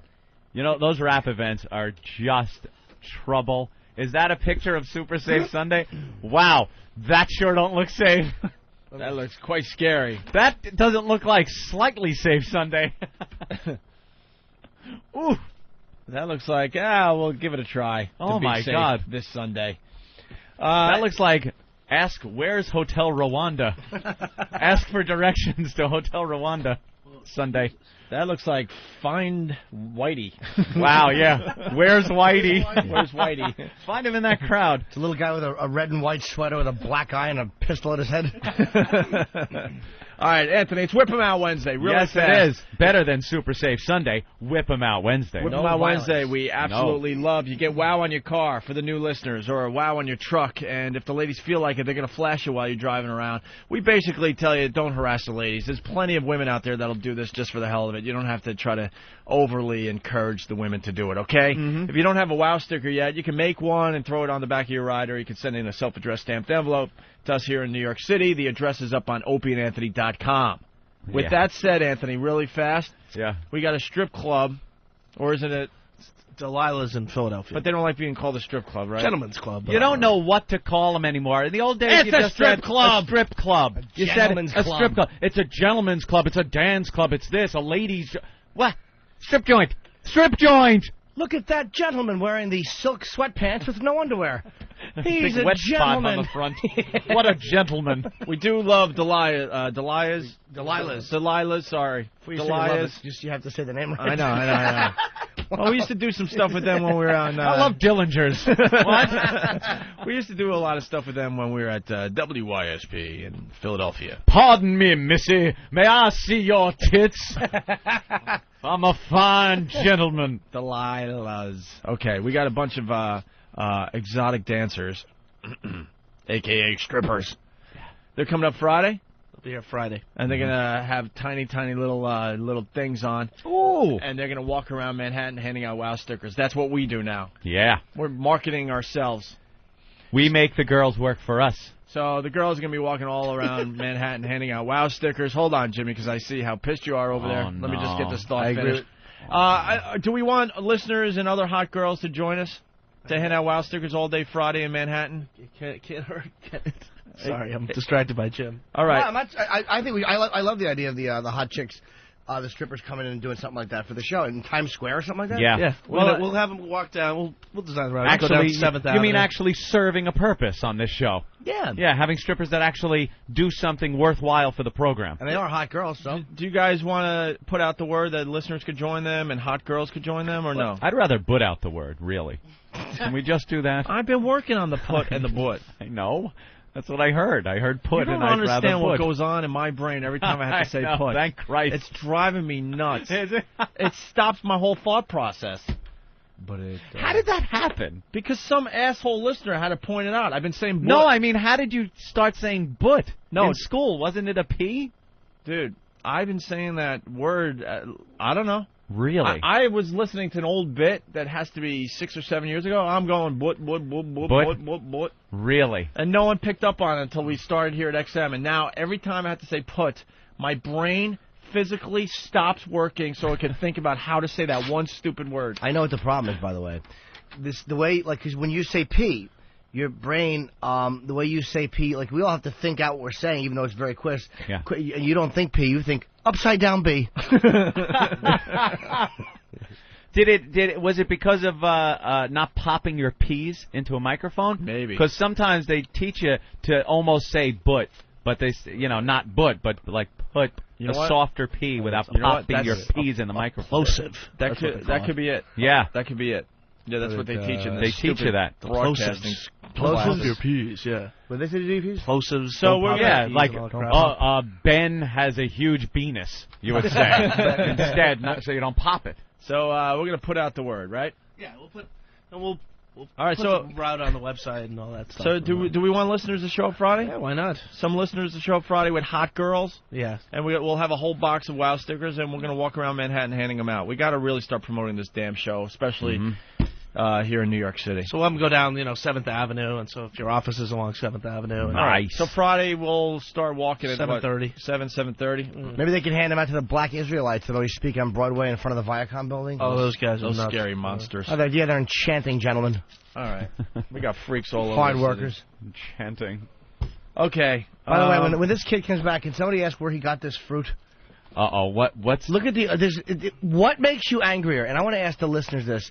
What makes you want to smash somebody with a bat more than a mealy orange? Not even An orange that doesn't break up into segments because it's like a conglomerated Malata mongrel class of orange. Both pieces of fruit will be destroyed. You know what I hate about oranges? When you get that orange tumor. Oh yeah, the big thing by the navel. Within your orange, all of a sudden you got like an orange tumor. It's like a Quato orange growing inside the orange. I'm not just talking around the navel. Sometimes it just takes over. Yeah. Why is my orange coughing? Oh, I see. Put a little robe on it. What? It's not segmenting, is it? No, I opened it up and I just saw that it's like the mealy. When you open an orange, it should be just a bevy of juicy deliciousness. Juicy mess. Yes. This is juicy, but it's got like when you look at when you cut an orange into four, it's got like the little teeny million slices on each side of the actual juicy part of the orange. It almost looks like shredded string. Yeah, it's stringy. And where'd you get this orange? That's an awful orange. I went to the other deli where I was told to get fruit. Great. Okay, so the only oranges grown in Alaska. These poor. Nothing. No, I asked Cold for weather poor orange young bit? go-getters. Nothing? They're all Jesus. sweating every day. They What'd you say? Craft myself. No, what'd you say? I made a cold weather orange joke. Oranges grown in Alaska. I know, I heard it. I just wanted to hear it twice. And Anthony, I'll hear it on the replay. Of course I you missed will. that one. Jimmy ropes me into saying it again. No, he did it right. He got it from the right place. I was just wondering, because you can't tell an orange on the outside. It looks orange. What is wrong with it? Just It's just mealy and awful. He's talking back to you now. No, he's not. He wants, Oh, what's wrong with it? Did you hear him? What's wrong with it? No, it's just it's a mealy mess, the orange. So Harry and the gang, they're in a panic every morning with our food orders. I feel bad for these guys. Why? That's not a bad thing. They get all nervous. They get all nervous. They hover over us as we open up our breakfasts to make sure it's okay. I like opening the front door when I'm coming into the studio and being accosted by an intern asking me what I want to eat before I even get to the office. What do you want to eat? I'm freaking out. They like lose their minds. They've been thinking about it for 20 minutes. Yeah, they've been thinking, here he is. Food, what? What do you have? No, like, let me sit. I just had dinner. It's still nighttime. I get called on my way in. I get the phone call because I always. You get called now? Every day. I get a phone call. Hi, this is today it'll be Travis, or not today. It wasn't Travis. It was another gentleman, Of course Harry. not. He doesn't work here. Yeah, it's just some young strapping kid. It might have been Sam. Yeah, I forget who it was. But I was Harry today because I dialed the number. For Harry? them. And then, The worst is when they say, "What do you want to eat?" and you say the same thing as yesterday, but they didn't get it yesterday. So. Oh yeah. They're good. They're there's good so guys. many of them now. They don't know. They can't keep track of who went for food. So for three or four times every morning, you're asked, "What do you want to eat?" What do I want? The thing I sent the first guy out for. When he brings it back, that's what I want to eat. Why don't you get somebody some coffee? Let's go to Alan in Virginia. Alan. Hey, guys. What's Virginia. What's up, Alan? Well, you're talking about mispronouncing words, and about 10 times a day, Anthony says Oldern with an R in there, and I could be wrong, but I think it's Olden, just in the olden days. Oh, I say the olden days all the time. Is that a real word? Olden. It's kind of like a play. When you hear people say, back in ye olden days, I understand what Anthony's saying. It's not... I wouldn't seriously use the word no matter how it's said. Yeah. I would hope not. And, Jimmy, you've got one, too, that you say once in a great while. If there was a country on the planet called Low-Ass, I guess there would be a Laotian boy from that country. But Laotian? Isn't it? Laotian. Is it Laotian? Laotian. From Laos. And let's see. And, Anthony, you pronounce finger weird. You give it that soft... You're the fucking finger guy. I hate you dickbag shit fuck. Why? This asshole criticizes me online about how I say finger. I'm not the guy. I don't even have... You're a fucking finger guy. Dude, what's wrong with the way I say finger? I noticed it's a little weird. Finger. What is it? I don't know. It's like you get afraid of the G and dance around it. I say finger. Finger. And Opie, it's real easy on the you and I thing. You say you and I in every circumstance, and just drop part of the sentence, and you'll know whether it's proper to say you and I or you and me. If you say somebody was talking to Anthony and I, just drop Anthony and I gave up on the you and me, you and I thing years ago. I say me and Opie. That's right. To everything. Even if Opie's not there. That's I just say me and Opie. I do, too, even if it doesn't involve me or Opie. Right. You and I, you and me. Most listeners don't give a shit. All of you are guilty whenever you're talking about retarded people as saying you've got a missing chromosome. I think when you have Downs, you actually have one too many, don't you? Ooh, very good. But if you're missing one, you have something else that isn't too pleasant either. So Yeah, I wouldn't worry about it. All right. Hey, dude, what's wrong with finger, though? Oh, nothing. It's just something I'm just busting. No, I want to know. Like, what am I saying wrong? How do I say it? I'll put my instead of finger saying right in your eye. finger with a hard G. Your G you is say soft. Finger, like a telephone Finger. ringer. Finger. Like ringer, finger. Right, but Yeah, you got finger. base word is Dude, ring. You don't say the holy telephone is nitpick. ringing. Holy nitpick. I know. Oh, I know. I'm an asshole. No, you're not. You probably be Finger. a very good singer. Finger. Hey, guys. Finger. Singer. I just love calling you Singer. guys. But Anthony, can I ask you what a one quick great singer. question? All right. What, Years ago, before the O&A buffet came to town, and I had to get on my radio at the Howard Stern Soup Kitchen. Yes. I used to. I watched a pay-per-view one time. They were having a Jackie sound-alike contest, and I swear, I wish I still had it on tape. Oh, it wasn't a pay-per-view, dude. It was an E-show. It was one of the E-shows. For one Christmas, like right before I hooked up with Opie, yeah, I was on Howie's show. You? Yeah. Actually, you mentioned. You mentioned the Opie show. I said I work with on the Opie show. It's Opie been show so on long BA Big. ago. I just remember some wild-looking guy in line just. Oh, I know. I had like crazy hair and Yeah. that was back in the olden days. That's if I may point my finger at that word. That's jack off. That's before Anthony turned into a freak. Right. You can pronounce anything any way you want. I'm still. He used to look like a freak. Now he is a freak. Yeah. You really were an odd-looking fellow with that bushy I had hair. the big bushy hair. Well, my whole goal back then was to make it in my band. And that whole look was, I used to tease that afro out on stage. What was your band called? The Juan Epsteins? Right. It was a Rotgut, my friend. And I'd wear silver lame jacket and boxer shorts on stage. Oh, believe me, it was. No, you wouldn't. Oh, I absolutely would. You guys talked it over. This is not true. You certainly wouldn't. It was a freak show on stage. Yeah. Our keyboard player wore his mother's dress. Alan, that's it for today. Awful. You could call again, all right? Bye, Alan. All right, guys. Have a good one. Thank you. Yep. Finger. I've heard that from a couple of people. But that's not even an odd way to say it. Finger. Finger. Yeah, you say finger. I should say finger and split it up like that? Finger? No. You don't have to slow it down. It's just a natural flow. I'll And put my have fun. finger right now. I don't know anyone in... Have fun. I've heard people say it just like me. Finger. Have No one fun. says it. Have fun. Finger. Have fun, because now every time that word comes up in your head, it's gonna be a nightmare. You should embrace that G. I put my finger in my nose. All right. I want you to embrace that G. Finger. Hold that G. You don't say "e-whiz," do you? Vagina. No? When do I use that? Right. Let's get back. I pray to God. Let's get back on track, because we have so much. Jod is great. Jod is good. We got to get back on track. We just wasted another 20 minutes doing Choo nothing. choo. We do so much nothingness on this show. That's what most people do in their lives, though. That's why they like us. News teases. Not even a news tease, just your local news just getting... This is what we're looking for from the rest of the country. Your local news getting wacky. Your local news scaring the shit out of you with their teases. Yeah. Anything else? And anything else out of the ordinary, I guess.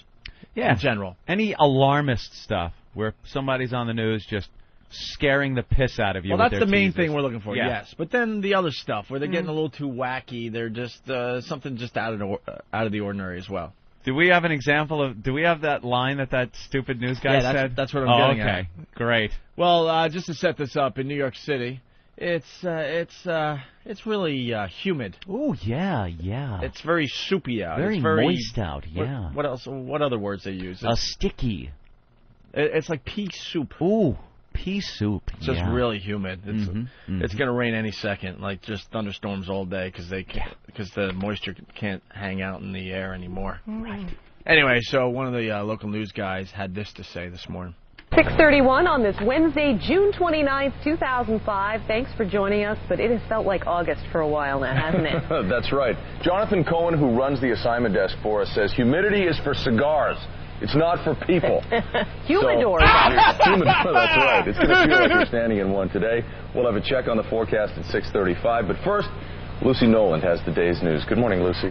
Humidity is for cigars. Wow. Oof. How awful. Newscasters should never try to have personality. They all try. They had another news guy today sticking his face in, like, running water or something.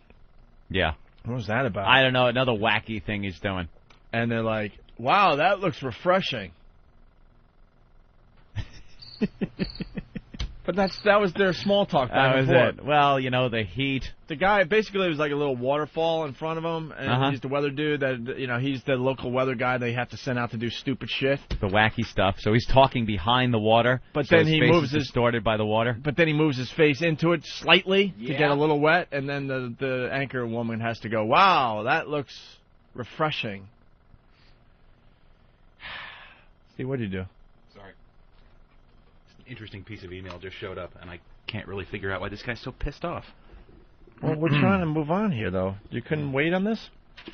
It's all right. Yeah. He gives his name. Huge fan of O&A since '98. I was in the XM studio a few days after Christmas and happy to meet everyone. Tried calling into the show when I can add to it, but I enjoy listening as well. This morning, my friends and I were listening to the part where you guys called in, where the guy called in and said your car sucks and used Volkswagen as a better example. When I called in to comment, your douchebag screener yells into the receiver, "We've moved on," and hangs up on me. All of us were sickened that a loyal listener way before your stupid hick listeners on XM, that is the way we were treated. Just to let you know, all of our WOW stickers have been ripped off the cars. I'm not giving O&A any more free publicity. Let the Jew bags buy ads like I have on my radio show. Stop trying to weasel free shit when they're making much more than most people are. What? Since I do a radio show, I'm not going to give negative attention to O&A because they like any attention. However, I can simply turn off from XM radio. No XM, no Opie and Anthony. Soon enough, they won't have to worry about Howie. They won't make it till then. You guys are pieces of shit. Just because Danny hung up on him? What a baby. Yeah, You know, dude, go fuck yourself. What a fucking Good, baby. leave. Leave. This is a perfect opportunity to explain what goes on. Our phones ring nonstop, starting way before the show even starts, way before. And we're trying to get as many people on the air as possible. So when we're done with the subject, we can't politely go, "Oh, sorry that you waited 20 minutes," but the guys have moved on. Mm-hmm. We have to screen the calls immediately and get you guys off hold. Sometimes, you know what I do? Because you'll be on hold, and all of a sudden you'll hear the phone just click. Sometimes I just take the mouse and hang up on 7, 8 people at a time. Because we don't have time to be polite. We're trying to do a national talk show. And sometimes we have to be rude. If you're listening to this show, you got to understand that. We probably put more people on the radio than any other radio show out there, but we also have to hang up on people or be rude. Danny's got to go, "Thanks, we're moving on. Thanks, we're moving on. Thanks, we're moving on." Yeah. He'll do that. He'll do that all morning. He'll hang up on 10 people saying that exact thing over and over again. Steve? Yeah. Did you answer him at Giants416@msn.com? I did. I was a little perplexed as to why he was so pissed off, especially since he had mentioned that he had a radio show. But you answered him at Giants416@msn.com, right? Is that what it says? I think it is at the top. I can't really read it. I can't see it from here, but I don't know how this. Just to let you all, we've taken the WOW stickers have been ripped off our cars. Yeah. I'll show you. No tits. Yeah. You dope. What an asshead. As loyal listener, what are you fucking... You trying to call our manager? As a loyal listener, I didn't appreciate that. Who knows you're a loyal... Everyone gets hung up on that what way. An idiot. I've called into radio shows, like Joe Benigno on WFAN. I'm a big fan. Called him a couple of times. And the way it works, and I was a little thrown the first time, is that, you'll be in mid-thought, and he'll go, "Yeah, okay," and all of a sudden, you're off the air. And he starts talking about something. It's not to be rude, it's because there's a flow. Yeah, just a show going on, idiot. Guys, you just got to understand the show. We can't be polite. Sometimes I'll just hang up on you from where I sit, and sometimes Danny has time to say, "Thanks for calling." But we don't have time to be nice to everybody. I'd love to know I'd love to know what Pete DeFelice... you got a radio show, we'll plug it, we don't care. Since I do a radio show, I'm not going to give negative... Shut up! A radio show? What radio... And if you did a radio show, wouldn't you understand and know how it works with the quality? Obviously, you don't do a radio show. You do maybe something you think is a radio show. What an asshole. If he just wrote in and said, "Hey, guys, could you tell the screener to be a little nicer?" We'd probably be shitting all over Danny and fucking with him right now and having a good time. Yeah. That Carmine Ragusa hung up on you like that. We hover behind him and watch him. He's as nice as he possibly can be, considering the hundreds of calls. Let me tell you, we got a lot of guys behind the scenes that work their asses off. That's the toughest job right there. That is a pain-in-the-ass job. I did it early I say on. it's thankless. Good point. And right now, Derek wants to spit on him because he gets the toughest job credit. I did that job early in my career. We've gone through a lot of phone screeners over the years, Anthony and I, because you just get burnt out. Yeah. Because you have to answer phones for 4 hours straight. 4 hours straight, he's answering phones, and he has to decide, well, thanks for calling, but we can't use you. All right, stay on hold. I mean, it's a pain in the ass. All the WOW stickers have been ripped off the cars. Ugh. Good. Really? Bye-bye. Did he go out there like a little ice scraper? No more free publicity for those two. Yeah. I'll show them. Oh, you really showed us, buddy. No one cares, Pete. Wow, you must be something in radio. Yeah. You put his name in a search engine, nothing comes up. You know what? I'm going to call him a faggot. Whoa, wow. Easy. Wow. Good thing Anthony didn't say, because he would have been called a fan. By the way, Marcia makes a great point here. Marcia.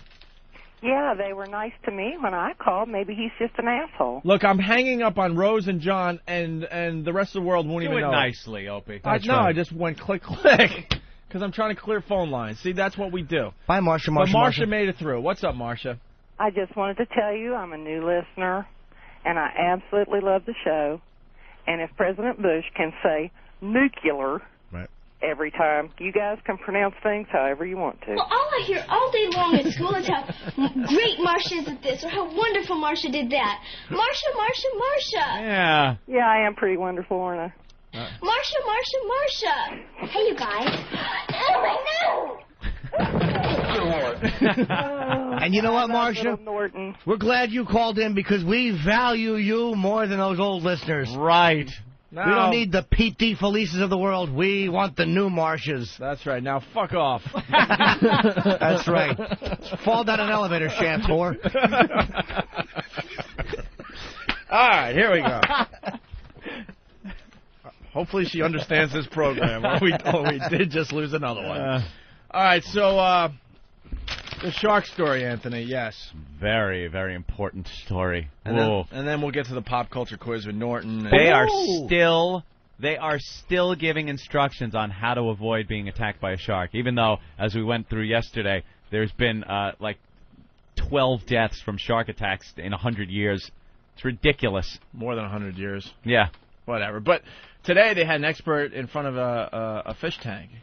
At an aquarium. At an aquarium in front of a fish tank with a shark in it. It's a fish tank with a shark in it. Like that, any tie-in. All right. And I look a little too deep into the news, as we all do here in the studio, because we've been affected by the stupid news so many times. And I just picture what the production meeting is beforehand. You know, the assignment meetings. All right, I got this great idea. You go to the aquarium and do your stand-up in front of the shark tank. Oh, that's a good one. Yeah, okay, get the truck and like it's a good idea. Just more, gotta scare the public. Show that shark swimming around behind. Look at this guy. He could rip your fucking head off. Thank God he's in a tank. Right. They don't do that with other things. Like you don't hear a story about pedophilia. They just pan like priest headshots. Stand by a assholes. Church. Yeah, exactly. Walking in and out, waving. Dude, I got the greatest idea, but I can't say it on the air. But somehow we got to figure this out. What I was telling you in the office. You love me and want to... Oh, that other thing. Yes, the other thing. And I want us to move to Canada so we can finally get married. Hey, huh? Yeah. Good one, Canada. Yeah. What, they have all Americans faggots going up there. Yeah. Yeah, they kind of did something up there where you're able to get hitched if you're gay. Yeah, maybe we can find that. Nice. We'll find the AP clips in a second. Canada's nice. Hey, focus, guys, focus. Sorry. But I do have a great idea. Whatever. Can you tell me later? Maybe we could stand nose to nose and you could just tell me. Which one was it? I can't remember now. All right. It's very early in the morning. Honestly, I know we like to ruin things. Don't ruin this one. No, I'm dead serious because this could be beyond funny. C. No, stop, man. What? No, stop. Don't. R-L. Run around the park for Jean Benet. Little cowboy hat. Oh, yeah. Yeah, we got to get that done. Don't ruin it. I won't. I won't ruin it. I promise. Jimmy. But it's got to be pretty quick. Huh? We got to get it done. I know. How do we figure this out? I know we could get it done if I somehow mention it on the air, but... But what? Might be a problem? How would it be a problem if it is mentioned on the air? No, well, then people would be on to us, too, that it was us. Yeah, but if that happens, I don't think they'll care who the hell did it or why. You know? Dude, all this speculation. Does it mean Ron and Fez is coming to XM? Yes. The news. By the way, anything we speculate on this show now, as far as whackbag.com is concerned, is all about Ron and Fez coming here. Remember we were talking about certain former interns that are going to have jobs here and when they start, and we were being very vague yesterday about July 5th. Yeah. It was a whole speculation on how Ron and Fez are coming to XM on July 5th. I was reading it going, these friggin' idiots will speculate anything. They just knock it around on that message board, and it always comes back to Ron and Fez. So this one, it's another Ron and Fez speculation. I talked to Ronnie yesterday. He's doing fine. You did? Ronnie and Fez. All right, here's the deal. The media would just be all over this. Yeah, this is a catch-22. What do? We could put the word out, or we try to do it on our own. But then, how do you get that? Exactly. We need a prop. It is a prop, but it's a prop, but it's a real thing. It's not a fake version of what we need. We need it. No. It's got to be delivered somewhere. Damn it! I know. We just say what we need, and we have it tomorrow. You think? All right, we got to think about this for a second. A lot of fishermen out there? Shut up. All right. So the shark thing, Anthony. Yes, the shark thing. They found a shark in the New York area, and they exploited the shit out of it over. Of course they did. Last night on the news, and we got some news teases. Shark story's huge. A couple of people, one killed, one injured down there in Florida. So anything they could do to tie it into the local angle, they'll do. So there was a shark found in Queens. The Rockaways or whatever? Yeah. Washed up, right? Oh, well. Would you hear a detailed version of the news? Because if you listen to the teases, it was shark in our area. Right. Dude, they were making it sound... I'll read what it actually was. Yeah. But this is what the news does. And I'm so happy that we're finally exploiting what the news does. And Ed and I talked about this when we were on hiatus and had to sit around for 2 years waiting to do a radio show again. This was a direction we wanted to go in, where we just got a lot of audio clips and just exploited the bullshit that is out there in general. And I'm so glad we're finally getting a chance to do this. Because with our story with the sex at St. Pat's thing, the shit that came out of these people's mouths. Yeah, just lies. Yeah, I understand it was a horrible thing, blah, blah, blah. But they made it so much worse than it really was. And and a light bulb went off in my head like, oh, when we get back, we're going to have some fun with the local news. And other stuff that happens on your damn TV. But anyway, so there was a shark found in the Rockaways here in New York City, and the news had a field day last night. So listen to a couple of these things. We'll play the story, and then I'll tell you exactly what it was, okay? Right. Next, a frightening find right here on a local beach. A shark washes ashore. Is it cause for concern? We talk to a local expert next on the WB11 News at 10. All right, at least he said washes ashore. Like, at least he did. The one I watched last night, they didn't. They just said shark in our area. But listen, is it a reason for concern? If you're afraid of being attacked by a dead animal, it is. If you walk up, it could be dangerous. You walk up and open the mouth and just kick your shin into its teeth. It could really hurt you. A broken down car found on the side of the road. Is drunk driving a danger? What? Exactly. By the way, Fred from Brooklyn, yes. Yes. Oh, wow. Yes, Fred. Yes. Very sharp, Fred. Yes. Yes. Someone talk to Fred. Talk to Fred. At length. Get some dimensions and see what the hell the deal is. All right, here we go. So there you go. You're Joe Viewer at home, and you see this. You're like, holy crap! Anthony. What the? He's Jimmy. But you're like, what the fuck? I'm going to the beach this weekend, and now the sharks in our. Oh, we were just going to go to the beach. And now you got that little fear building up inside you. Did they interview anybody? I was very frightened when they saw the shark washed ashore because we're going to the beach this weekend. I got the story. You're not going to believe it. Would you want to swim with this? Which area of beach did he wash up on? And why your pet could be in danger if you use an invisible fence. Next. Oh, danger! Danger! Fear, fear, fear, danger, danger, danger. You know, when you point it out, I didn't even it really is absurd. Why do they have to ask what beach did this? Why not just tell us? Because they want you to watch. Because they want everyone to watch, because it could be your local They beach. want you to be afraid whether you're on the North Shore of Long Island, the South Shore, Montauk, Brooklyn, Jersey. Be afraid. They didn't even say Long Island Beach. No. It could be a Jersey beach. As soon as they say the beach, then everyone else that's not in that area, they don't care about Sharks that. on our planet? Tune in. Of course, they have to, But the news is not supposed to be about ratings. It's supposed to be about just giving information, right? Because the news division is not supposed to make money. Isn't that true? They always generalize to get everyone involved, and then slowly, as they're finally, talking about the particular story, then at the end of it, then they finally narrow it down that it's just one little beach in the middle of Rockaways. What's your address, Jimmy? I got the perfect world part, but what's the street address? Jesus. Talking about the news. Isn't it supposed to be? Yeah, golly. Oh, no. I was kind of saying like a sarcastic. I know. Okay. I understand. Yeah, I didn't really mean that. Like, oh, gee. Jeepers, why can't we all just... Let's put on a show. Here we go. And I go to a safer Sunday. Right now on The Insider and Entertainment Tonight. Two teenagers attack. Is it the work of one killer shark? Get ready to be an insider. Could there be a real-life Jaws on the loose? Latest on young Craig, as little Jamie is about to be laid to rest. You're the shark, Betsy. I just want to eat your pussy. I want you to bite Betsy's leg off and swim around with her blood all over your snout. If you like this idea, just don't evolve for 60 million years. That's very funny. That's great. Oh, shark. I just want to take my mouth and latch on you like a pilot fish. I just want to latch on underneath your lip and eat your scraps. I normally don't do this, but I don't know. Let's just go fucking crazy. Let's just eat the Kinder Boy. Let's just have a license plate in our stomachs. I just want to put on a suit jacket with anchors on it and close the beaches. If you're into this, bite some Italian guy's leg off with a perfectly tied sneaker on it.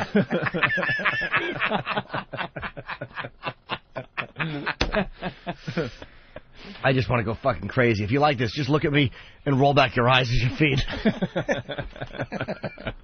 I'll do drugs. I'll drink to your leg. Come on. Oh, but you gotta act like you're into Robert Shaw. You gotta act like you're into...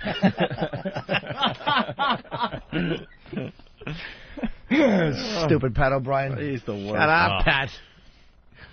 That's great. Be an insider. Is that the tag they use for everything? Insider. Well, now they're teasing that it might be one killer shark with a brain. One killer shark. Yeah, that's what it is. Swimming around. Sure. All right, so... Drama. We all want to live in the movies, don't we? With the drama and the danger. Stop it. Well, they said they thought it might be one shark just because the 911 call confessions were the same voice on both. Glub, glub. It was me. Fin marks all over the phone. All right, finally, here's the local story about the shark in our area. Right. This time it wasn't a shark attack, but a shark surprise when one washed up on the beach, leaving many wondering what's lurking off our coast. Coran Mahalik is in Rockaway Beach with the latest for us. Good evening, Coran. Good evening, Brenda. At this hour, experts have a very good idea how this dead shark got here. While bathers are wondering, is it safe to go back in the water? We saw a white bubble in the water, and the waves kept pushing it towards us, and then a shark. Little Victoria and her family could not believe their eyes. Get a load of this. This shark was rolling around in the water close to shore. Dead. We were scared. We thought it was alive still. This blue Little shark Vanessa was seen cowboy popping hat. out of the water till the Parks Department folks managed to drag him in. Right away, we pulled everybody out of the water until we could see what it was. Yeah. And Patricia took these photos as it was brought to shore. Wow, here on Rockaway Beach? I couldn't believe it. Folks alarmed, especially after 2 recent shark attacks along the Florida Panhandle. One of them killing this girl. Had a hook in its mouth? Yes. Well, there was a leader coming out of the mouth, and it looked like the shark had probably swallowed the hook. Hans, the shark researcher for the New York Aquarium, says it appears a fisherman may have lost this blue shark. This is not a sign that more of his buddies are going to come in close to shore. You know, he is a deep water shark. A shark is a shark. You don't know what it's going to do. What do you think you'll do now? I think we'll hang out and just pretend it never happened.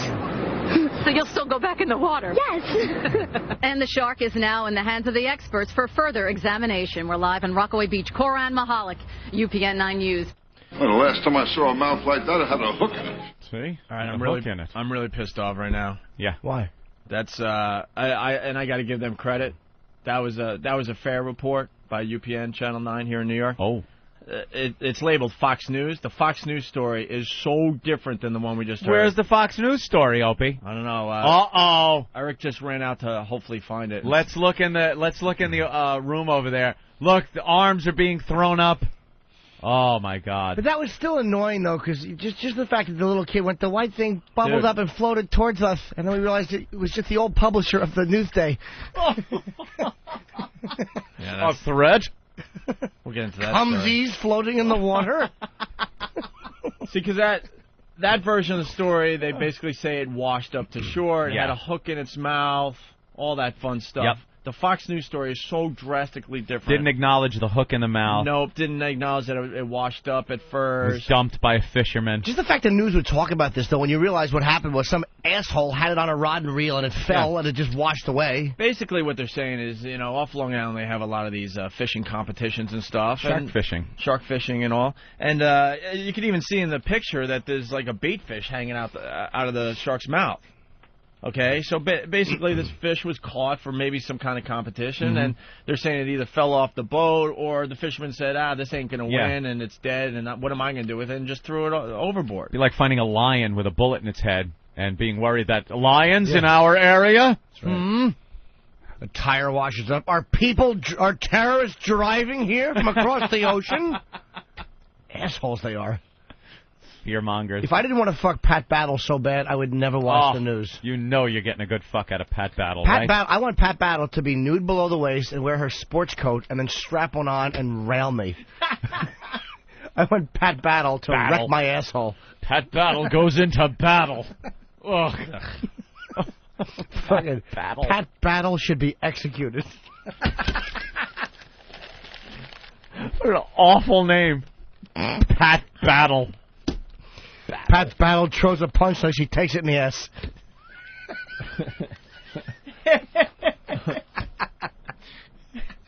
That is the worst name ever. They interviewed this stupid lady on all the newscasts about this shark. Yeah. Here's her quote. Right away, I thought the shark attacks, the Florida thing. I said, oh, my God, they're coming in here now, too. So I said to myself, this is going to be a long summer. Yeah. They're trying to find the Fox clip because, like I said, they did not a bad job with that. No. It's no chance. No chance? Derek's just waving it off. Really? No chance of finding it. Well, Eric ran. He thought he had it. It's even labeled Fox News. I remember this morning. He was like, oh, I got it. They were teasing, like, where's its mother? Where's its family? Are Family? there others? It was a whole thing. All right. Well, we got a couple news teases that are coming in from around the country already. Oh, we do already? Well, we got one from New York and one from Minneapolis. In the coming days, we'll have a lot more because that's your homework assignment. That's your homework now, people. Minneapolis, was it Ted Baxter doing the news? Sharks in our area, Lou. Okay, Mary, don't go to the beach. Murray, don't go swimming. Your bald head will shine, and they'll bite it off. Okay. Danger in our area. Okay. Okay, Pookie. Chris in the boat, but don't go in it. There might be a shark in the water. Ted Baxter with the news. It all started for me at a small 5,000? I just stink. Fuck it. Well, five what? No, I'm not going to do it now. I'll just crash myself and leave it at that. Uh-oh, Eric thinks he has it. Wait, UPN, not Fox, track 3. Yeah, that was the Uh-oh. What happened? What do you mean? I want the... Your reputation hinges on this. All right, Eric thinks he has it. So this is the Fox News version of the shark attack, the shark in our area. Get there, and does it mean that his friends and family are swimming in our waters? All right, you clipped it a little bit. What? It was UPN, not Fox. It was UPN, not Fox, Opie. Opie. The one we were talking about was UPN. No. The one I just played was UPN. Uh-oh. They're fighting. Let's see what happens here. Just someone call someone a fuckface and let's move on. All right, here, Eric. This one's labeled that I played, Fox News Story, but it was actually UPN. No, so, that was a different Fox News story. He's getting mouthy. There's another disc in there that had something else. It was labeled. No, but this, what I just played, said UPN 9 News Positive. Okay, then. All right. So He's this is being the Fox. uppity, I would say. So this is the Fox. She clipped it slightly, but basically the tease was like, does it have friends or whatever in the area? Well, how even though this one's dead. Friends. So let's listen in. Get there, and does it mean that his friends and family are Friends and swimming family. in our waters? Fox 5's Andrea Day has the story from Far All Rockaway. right. I hate this reporter, by the way. That was Fox 5. I had it later. Wait. I knew it, but you said UPN. Yeah, he insisted, and I'm like, Eric insisted it was UPN, and the clip says Fox 5 right in it. Why were you insisting? What happened? I labeled it. Shut up! Eric, I've been doing this a really long time. Opie has been doing this since you were not even a speck in Dad's balls. Am I right or wrong, Opie? Look at the glee behind the glass. Look at them all cackling and laughing at you, Eric. Derek and Nameless and Nameless. Derek and a couple of shadow people just laughing. Oh, I sound stupid on a daily basis, but you know what? There's some real intelligence in this brain. I just don't want to show it. I just shun showing it. I have shadow intelligence. That's right. Little glimpses out of the corner of your eye. I give you a little taste every once in a while, and that's all you get. You handled it well, though. I mean, you tried to explain to Eric without pointing the finger. I mean, you did kind of let him know. Oh, the finger. Like I say, finger. Finger. Finger. Here we go. Finger. The wedding singer. She have great big finger. She was a large shark. This reporter, though, I hate. She's done stuff on us, and she's a tiny little thing she has to be that act tough reporter. Yeah. God, I just wish one person would clock her in the face. A real go-getter. A real go-getter, all tough. Sometimes she wears like a leather coat. Like Lois Lane out there getting the story. That's right. Fucking Superman. Right. Always looking for something. She's the type of reporter that's always looking for something that just flat out is not there, but continues pushing. I find that angle that no one else finds, even if I have to make it up. So, what's her name? I don't know. Pat Battle. No. So here's the deal. Pat Battle has a hemorrhoid like a microphone cover. Just to get everyone back on the same page. Yeah. The shark found in our area that washed up on a beach had a bait fish in its mouth and a hook. No hook. She knew that. Yep. Okay? She knew that it was washed ashore. It had the hook in its mouth. Yeah. All right, that was reported later. Yeah. But this and is how as we hear on this UPN story. Right. But listen how she reports it and gives you the fear. Gives you the fear. Right. Get there, and does it mean that his friends and family are swimming in our waters? Fox 5's Andrea Day has the story from Far Rockaway. I'll get to those questions in just a second, but first, imagine what it was like for people on this beach when they spotted something all the way out there rolling around in the waves. Like, I don't know, it looked like a seal. And then as it got closer, we saw the fins, and as it got closer, we saw the teeth. And just check out what rolled up right next to this family. A shark they'll never forget. I mean, the teeth were about an inch, at least an inch. Experts say it's a blue shark, Dead. the kind that usually live miles and miles offshore on the East Coast. Fucking dead. And that They still haven't said it's a dead shark that rolled up. She'll say roll up on the beach and stuff, but she said rolled up instead of washed, and she said rolled around because washed means dead. Everyone knows washed up means dead. Or rolled bossed. around right next to this family. Its teeth. Oh, fuck. Sorry, I stepped on your. Oh, that is funny. I just gotta improv that. The fact that this fucking person said, and we saw the eyes and the teeth. Did you really on the dead thing see on the teeth? dead thing, and it washed up, rolled up right next to this family. Rolled up like it's in a hoopty. Like it just rolled up in its car. With rap music playing. It was a blue shark. We thought it was a black shark because it started firing out the window at the other shark. And then it drove away. Awful. This woman is trying to make something dangerous out of this. Shark, the kind that usually live miles and miles offshore on the East Coast and swim with a great white. So how did it make... Bring up great white. Tie it in. Swim with great white. What? They usually live far away, but they still do. Yeah, they still do. When they're on shore like that, they're dead. No shark lives on the beach like that. This fucking thing came it had saran wrap around it, and she's acting like it just fucking drove up and started biting people. Yeah, it's a blue shark, and they swim way out there, and of course they have to tie in the great whites. Great white. With the great whites. You have to say great white. So if this is here, God, there has to be a great white nearby. She had to bring up the great white She in the stinks. story to more hate fear. This one. Wow, this is the biggest bullshit story. Can there be one person in the news that can call us someday and just tell us how a story like this comes up? Yeah. Is there actually somebody that says, all right, get the word great white in there. I want you guys to say we need great the white. catchwords, the words that are going to get attention. Teeth, danger, great white, shark. It was reported, once again, the paper has it right here, there was a hook in its mouth. I don't think she mentions that at all. Rolling up, that fucking sneak, instead of saying washed up, because you know that rolling up does not imply rolling dead. Up, it's moving. No. What? Rolling, yeah, it's rolling. Saw it rolling in the water. We thought it was a seal, and then we saw the teeth. What is it? How'd you see the teeth out there on a dead animal? It's a dead shark. Was it yawning? When it rolled up right next to this family. And then right after that line, the kids talking about, the teeth. Yeah. The teeth. She continues. Listen to this. I backed up a little bit. But. Okay. At least an inch. Experts say it's a blue shark, the kind that usually live miles and miles offshore on the East Coast and swim with a great white. So how did it make it to Rockaway Beach? I think a fisherman caught it on a offshore fishing trip and brought it much closer into shore and either dumped it or it fell off his boat. And unlike the potentially dangerous great white, he says the blue shark feeds on fish. But just the sight of the 6-foot monster left people stunned. I'll tell you one thing, we didn't go swimming after that. Why? And we probably won't go swimming for a while here. And it's the third shark scare in just days.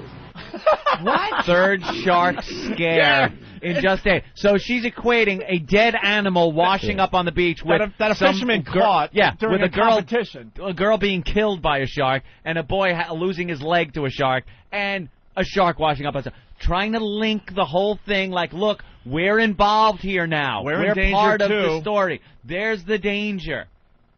But we'll be able to save you because coming up we'll have our safety tips. I hate these people. This woman should be punched in the face and forced to eat Pat Battle's ass. The obsession with Pat Battle. Who doesn't love the Pat Battle? No, but I mean not only eat Pat Battle's ass, but after she does an in-depth expose wearing her suit in a steam room. Could you change that, Hawk? That's right. Montel. We hate the Montel. Some news. I love him. Ugh. There we go. Let's continue here. And we probably won't go swimming for a while here. And it's the third shark scare in just days. This 14-year-old girl was mauled by a shark in Florida and died. And right after that, attack number 2, also in Florida. A 16-year-old was rushed to the hospital after a shark ripped through his right leg. It's a risk you take anytime you go to the beach. I hope I'm not the one that the shark takes a chomp out of my leg. And the experts say killer sharks don't swim anywhere near our beaches, so you won't run into one of them on July 4th. In fact, in the past 300 years or so, there have only been 5 reported shark attacks in New York waters. Now, they say that blue shark may have been caught in one of the tournaments off Long Island. In Far Rockaway, I'm Andrea Day, Fox 5 News. See, they finally ended with the info. Yeah, but the whole build-up is fear, fear, fear, and then as an aside, it's like, oh, by the way, 300 years. By the way, this was nothing. Yeah, this is a non-story. By the way, this was nothing. Thanks for watching. She would have opened the story and said, you know, that should have been in the first few seconds. A shark washed up on the shores. But of course they don't. And the blue shark, which swims with the great white. And by the way, great white was playing when hundreds died in a club in Rhode Island. What? How do you... But we were... Can I say that technically fucking seals and everything else swims with a great white because they're in the same thing, a big body of water? Yeah, a big body of water. So technically anyone on the beach swims. Go to CNN. Yeah. Dead shark found on beach in New York. Oh. As you can see, it grew quite a crowd. All looking at a big dead fish. Sharks in New York. Quite a crowd. Weird. Did it? Unusual. Yeah, there was that one guy who was supposedly attacked by the shark, but I don't know if they ever really proved that that's what got him. But he had an injury to his arm on the New Jersey shore. Right. It seemed like the thing to claim anyhow, because it's the thing that's going on. So. Oh boy. There's one that washed up, so maybe it was true. Maybe it was true. Yeah. All right. Thank you, Carol. Sure. U.S. military helicopter. It's all about sharks. Shark. They love it. Shark jocks. Shark jock. You're shark jock. Shock sharks. They're shocking us with sharks. Sharks. All right, so people are starting to send in their local news teases and stuff, and how they scare us with their fear. Well, here's one from New York, NBC, and then we got one from Minneapolis, and we'll have more in the coming days. Coming up at 11, a safety reminder for every parent after a child falls from a 5th-story apartment window. A deadly flesh-eating bacteria spurs some parents into action at a Bronx school. And some unwelcome news for New Jersey transit commuters at 11. All right. We have a flesh-eating virus. Your kid can fall out a window. And your kid can fall out a window. What's the advice? What's the safety tip? Yeah, and there's something on the subway. On the subway that they're not telling you till later. Right. I think the kid falling out of the window ought to be broadcast in Spanish. For that, because God damn it always seems to be little Emmanuel fell out of the window. Safety tips. How about close the window? Close the window. How about watch your kid? Yeah. How about you tell us the tips now, because my 2-year-old is playing with his blocks right on the windowsill now as I watch. Help me out. Help me out a little bit, please. I want to hear that again. Coming up at 11, a safety reminder for every parent after a child falls from a 5th-story apartment window. A deadly flesh-eating bacteria spurs some parents into action at a Bronx school. And some unwelcome news for New Jersey transit commuters at 11. Falling children, how can they affect you if you're walking to work? The same that they just did, though? The things that will attract the viewers. Kid danger, work problem. Right. It's amazing, because the commuter, we all commute or whatever. Their whole lives, their children and their jobs. And that pretty much took care of it all. When there's no major news to report. I gotta watch. Gotta watch that. I'm a commuter, hon. You sure are. I have kids and windows. But we want to go to see Batman. Well, we can't. We got to see what this danger is. But this is danger. Kinds of danger we gotta. All right, we got the first one coming from out of state, Anthony. Mm-hmm. Some news station in Minneapolis, WFTC. A major backup is filling homes with human waste. How could it happen? And could it happen to your house? Plus, will it cover the 10 o'clock news, UPN 29, next. Wait, what was that? Human waste. It said something is backing up and filling homes with human waste. Could it happen to you? Could it happen yes, to you? And it does every time I put the news on. Wait, human waste is backing up? Into a house? You gotta play that again. Is it into one house? I don't know. A major backup is filling homes with human waste. How could it happen? And could it happen to your house? Plus, will it cover the 10 o'clock news, UPN 29, next. They said killing? No. No. It's filling. Oh, filling, okay. Yeah. Why would human waste be killing? That's what I was wondering. Like it's organizing and unionizing? We're tired of being treated like, well, you know. We don't like the S word. Don't call us the S word. Well, this is an ongoing bit, so... I like this one. I can't wait to hear more from the listeners from all over the country. Send them in from your town. That's right. That's right. All right. Human waste filling someone's home. Can it happen to you? And if so, how much cash will you have to hand her? Speaking of human waste, where's that really crazy story before we go to break? Here it is. Thank you, Eric. Ooh. Looks like somebody has rebounded from that UPN debacle. Eric does a great job every day. He really does. Oh, well, hold on. Young Timothy Huttonhair is pointing. What happened, Derek? Boy, Derek, I've never seen that young strapping buck jump up so fast. That idea came from in here, just to let you know. What idea? About segueing into that next story. Oh, all right, so I apologize. Eric? Wow. And they're all laughing. No, but I gave you credit. I thought you rebounded from your UPN failure. But I wasn't going to interrupt and say, oh, yeah, Derek pointed that out while you were talking. That's, in fairness to Stupid, he didn't interrupt. There's a whole competition going on behind the scenes. And it's fantastic to watch. Just the way fucking young lawyer from a Grisham novel jumped up. That was from this fucking part of the room. That was from this part of the organization. Oh, it's funny. We secretly hate that guy in there. There are just different worlds on either side of that glass, man. Oh, boy, they really...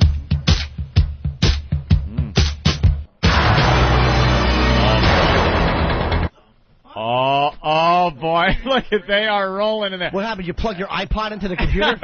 Eric, what just happened? Wow, you're panicking. He is panicking. I wasn't even touching it, and Dillette just started playing stuff. No, stop it. Hello? I swear, the gas, I hit the brake, and the car lunged ahead. How did it happen? I killed 50 people on a pier. Why was I driving on the pier? I wasn't. The car went left. Where? And the gas pedal. I hit the brake and the gas went. Where? Eric, you hit something. Yes, you did. Eric, I didn't hit three files at the same time. You hit something. What is it, thinking for itself? Have to play tic-tac-toe so it will learn. Shut up, stupid. You panicked.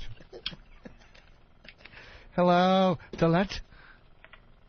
I'll play what I want, Eric. I'll just play whatever I want, Eric. Don't turn me off, Eric. Wow, Hawk. That was a panic of cataclysmic proportions. What was the song, though, playing? I mean, that's the type of panic that in the Army kills people. Yeah. That's a friendly fire panic. Or in NASA, it blows a ship up.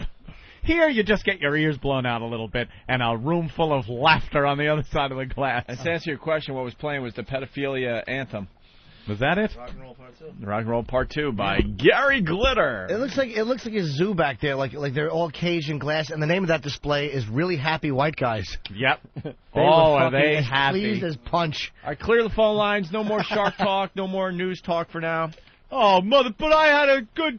I'm ripping my wild stickers off my car. And Danny, don't you dare thank one of these fucking old listener scumbags for calling in. It's the new people we care about. That's right. It's all about the truckers and the stupid people from Alabama. That's right. All right. We don't need the Pete D. Felices. Right. What is this story, Anthony? This is a cute story. This is a real go-getter.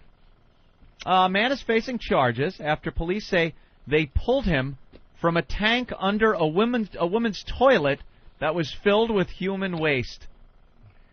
Wait a minute. Does Jimmy have his paper? Oh, is it mixed in with my pile here? I'm sorry. I just trying to follow along.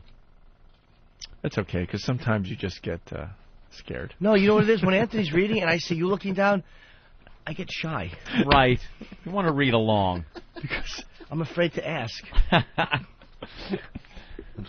So apparently this guy was in a portable John. Is he a portable perv, obviously? No. No, he's an inspector. No, that's the best place to conduct business. Looking for colon cancer. This guy's dedicated to his perversion. What a classic.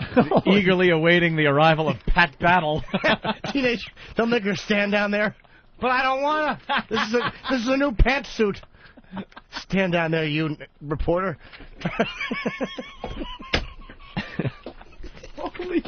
Wait, this is the greatest. Teenager reports seeing man's face in toilet. That's funny. So a teenage girl goes there to take a dump or a leak or something. A leak? And she looks down, and there's a man's face. She looks down between her legs, Yeah, probably? deep in the toilet. Like you like to do? And here's the beauty. Police said Gary Moody was under a log cabin outhouse.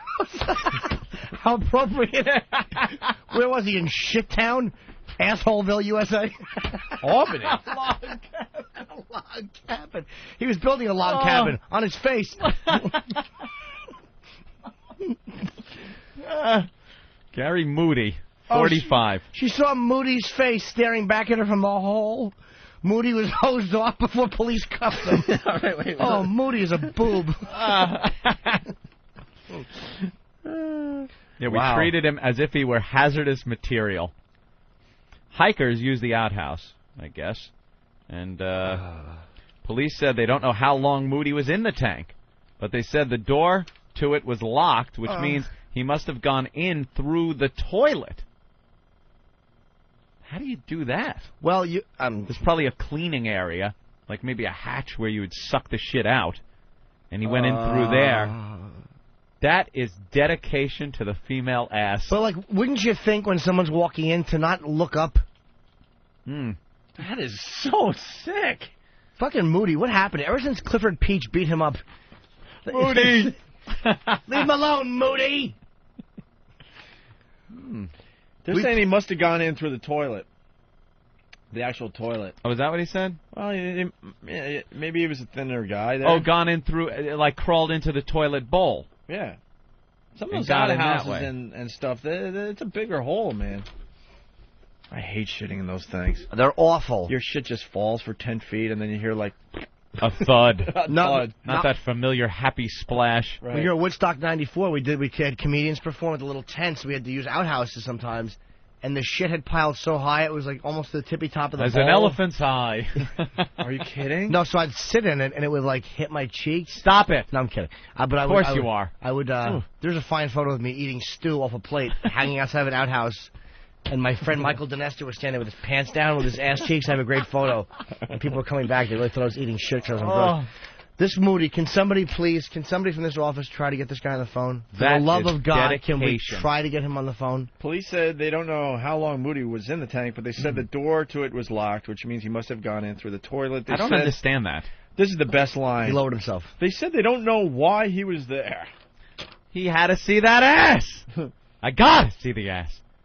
He just wants to see a girl's ass, and he's willing to lay in shit and piss. Standing knee deep in shit, or he's got to be had to be laying down. Oh God! You can't stand up in there. Wait a minute. At a porta potty, you could probably kneel. You think? I don't know. If she saw his face, which was looking up, you would have to be. I don't know. I think he was laying on his back. You think he's just whacking and puking at the same time? Puking because of the smell and whacking and... Flies on his face? Right. Oh, that is a foul. When that happens, you know what they should do? They should look at him down there and just fire bullets into the toilet. Yeah. Right. Pull him out by his ankles dead. Or, you know what? Keep him in there and make all the, troopers take a big hairy shit one after another. All right, boy, you like ass? Well, here you go. That's right. Line them up. Get some sushi and then send Ben in there. Hog would be hitting him in the head. That's a lovely story. How do you explain to your family when your name winds up in the paper? You're 45 years old. It's not like a kid with a little prank. What you were doing in the toilet. Yeah. You were in the toilet. The toilet. Yeah. How does that come up at Thanksgiving when you sit down and you're sitting with your family? Oh, remember the time you were caught in the toilet? All right. In honor of Marcia calling in, someone suggested this actually. It's not a bad idea to play the Marcia Brady song from our Demented World CD, Anthony. Right. How do you... This guy was laying... Oh, you know what? It was a woman's toilet, too, so it must have been like some... Was it a rest area or something? No, in a log cabin. It wasn't like it could be a men's room or a woman's room. It was a... Hikers use it, yes. Hikers, so it's probably a ladies' room. It's out there on the trail. Awful berry hiker dump. Ooh, just berry granola and water filled with twigs. Dude, we might have a connection on... All right. Yeah. We found his number. Really? Give the man a call. All right, we're working Give on that. old shitface a call. We're working on that. Okay, Marcia Brady. Mm-hmm. Anthony's obsession growing up. Of course, whose wasn't? He at that age. He put it to words. Well, all I hear all day long in school is how great Marcia is at this, or how wonderful Marcia did that. Marcia, Marcia, Marcia. Marcia, Marcia, Marcia, Marcia. Looking at the screen, what does this feeling mean? I got the shiver way down deep in my loins. A blonde-haired beauty, and who ain't she a cutie? The best in every club that she joins. She teases all the fellas, her little sister's jealous. Goddess from her head to her toes. Well, she wears a groovy skirt with a flowered print shirt. She's turning heads wherever she goes. And oh, the things she does to me. I got my very first photo watching Marcia Brady on a black and white Cena TV. Marcia, Marcia, Marcia. Golly gee. I got my very first photo watching Marcia Brady on a black and white Cena TV. Marcia, Marcia, Marcia. Golly gee. Billboard Junior High, her sparkling blue eyes, a smile anyone to die for. Well, I almost shot my load at the Hawaiian episode, but mommy started knocking on my door. She's sweeter than a peach in her bikini on the beach. The other girls couldn't compare. Yeah, and what a piece of ass when she took that hula class. Her skirt so short I think I saw her hair. And oh, the things she does to me. You're in her virginity. I got my very first photo watching Marcia Brady on a black and white Cena TV. Marcia, Marcia, Marcia. Golly gee. I got my very first photo watching Marcia Brady on a black and white Cena TV. Marcia, Marcia, Marcia. Golly gee. It is a natural impulse to grab and squeeze the breasts. No shit. Real soft. Almost like pudding. Yes, a hard piece of ass. Quite a handful. Yeah. The nipples are so sensitive that a mere tweak between finger and thumb will give a perfectly good result. The Opie and Anthony Show. In case you didn't know.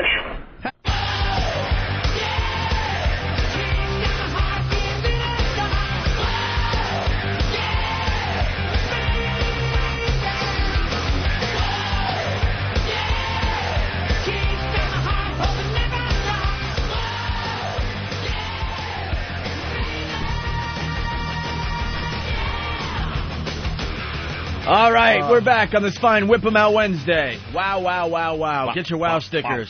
Wow. Send in a self-addressed stamped envelope. The address is up on opieandanthony.com.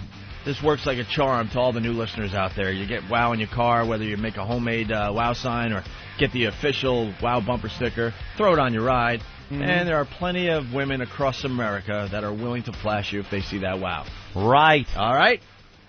Exactly. Oh, this guy really bugs me. This interchange between Steve and this Pete DeFelice. Oh, what? Is he writing back? Steve wrote him, a response, why are you so pissed off? And he writes back... Basically, in case you didn't hear the show earlier, it's fine. There's a guy that really pissed off because we didn't get to his call and we were rude. Yeah, fan of the show, he says. Big fan.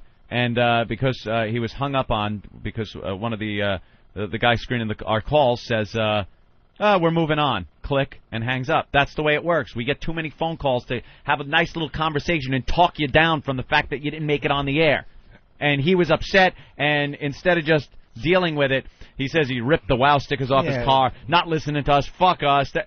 What an asshole. He claims to be a fan, but it takes something as stupid and as minor as that to also not be a fan anymore. And here's this quick little email he sent back to Steve. Steve was like, dude, why are you so pissed off at us, basically? I can't get every call, because this guy has a radio show, by the way, which I'm sure is a hit. I can't get every caller on the air, but I don't disrespect my listeners either. Sometimes calls that are off topic get on because it isn't what's being said. What? Because it isn't what is being said as much as it is the fact that a valued listener is allowed to be a part of the show. You stupid supermarket commercial. Hence the reason no one is listening to your stupid radio show. You don't get how radio works. A valued listener. No one gives the listeners more credit than we do. How many shows do you know that laugh as hard at listener comments and feedback as this show? Like, genuinely laugh, not phony horseshit. And have so many comments. I appreciate... Oh, sorry. We have so many listeners that submit comments through instant feedback, telephone calls, through stuff they send in, clips, sound clips, song remakes, everything like that. The listeners are more involved with this show than any other show on the radio. Guaranteed. And this guy's pissed off because his call didn't make it through. Anthony, the experts write about that. Yes. How we involve our listeners better than any other show out there. That's it. Sometimes calls that are off topic get on because it isn't what is being said as much as it is the fact that a valued listener is allowed to be a part of the show. Really? It's not what's being said? Do you think when some caller is giving a boring phone call, people are going, well, you know what? I'm not going to turn off because a valued listener is talking. He's a valued listener. I appreciate that. Without them, there would be no me. You fucking melodramatic idiot. What? Without them, there would be no me. Yes, there would be. You would just be a douche who wasn't emailing us. There would be a you, Mr. No Self-Esteem. I'm going to call Pete a boy pussy. Wow. No reason to blow people off or snap just because by the time I called... and there's no reason to blow people off or snap just because by the time I called... when your slow screeners picked up the receiver, the topic changed. Shouldn't put a comma before and, Pete. Exactly. And Danny is not a slow phone screener. That's He's right. Probably the best one we've ever had. That's right. He's the best goddamn phone screener from Timbuktu to Portland, Oregon. And the stupid truckers always call in with shit that doesn't pertain to what's being said. Where is the line drawn? Wait a minute. Whoa, whoa, whoa. If they're calling in with shit that's not being said, may I go back to the beginning of your email, Pete? Sometimes calls that are off topic get on because it isn't what's being said as much as it is the fact that a valued listener is allowed to be a part of the show.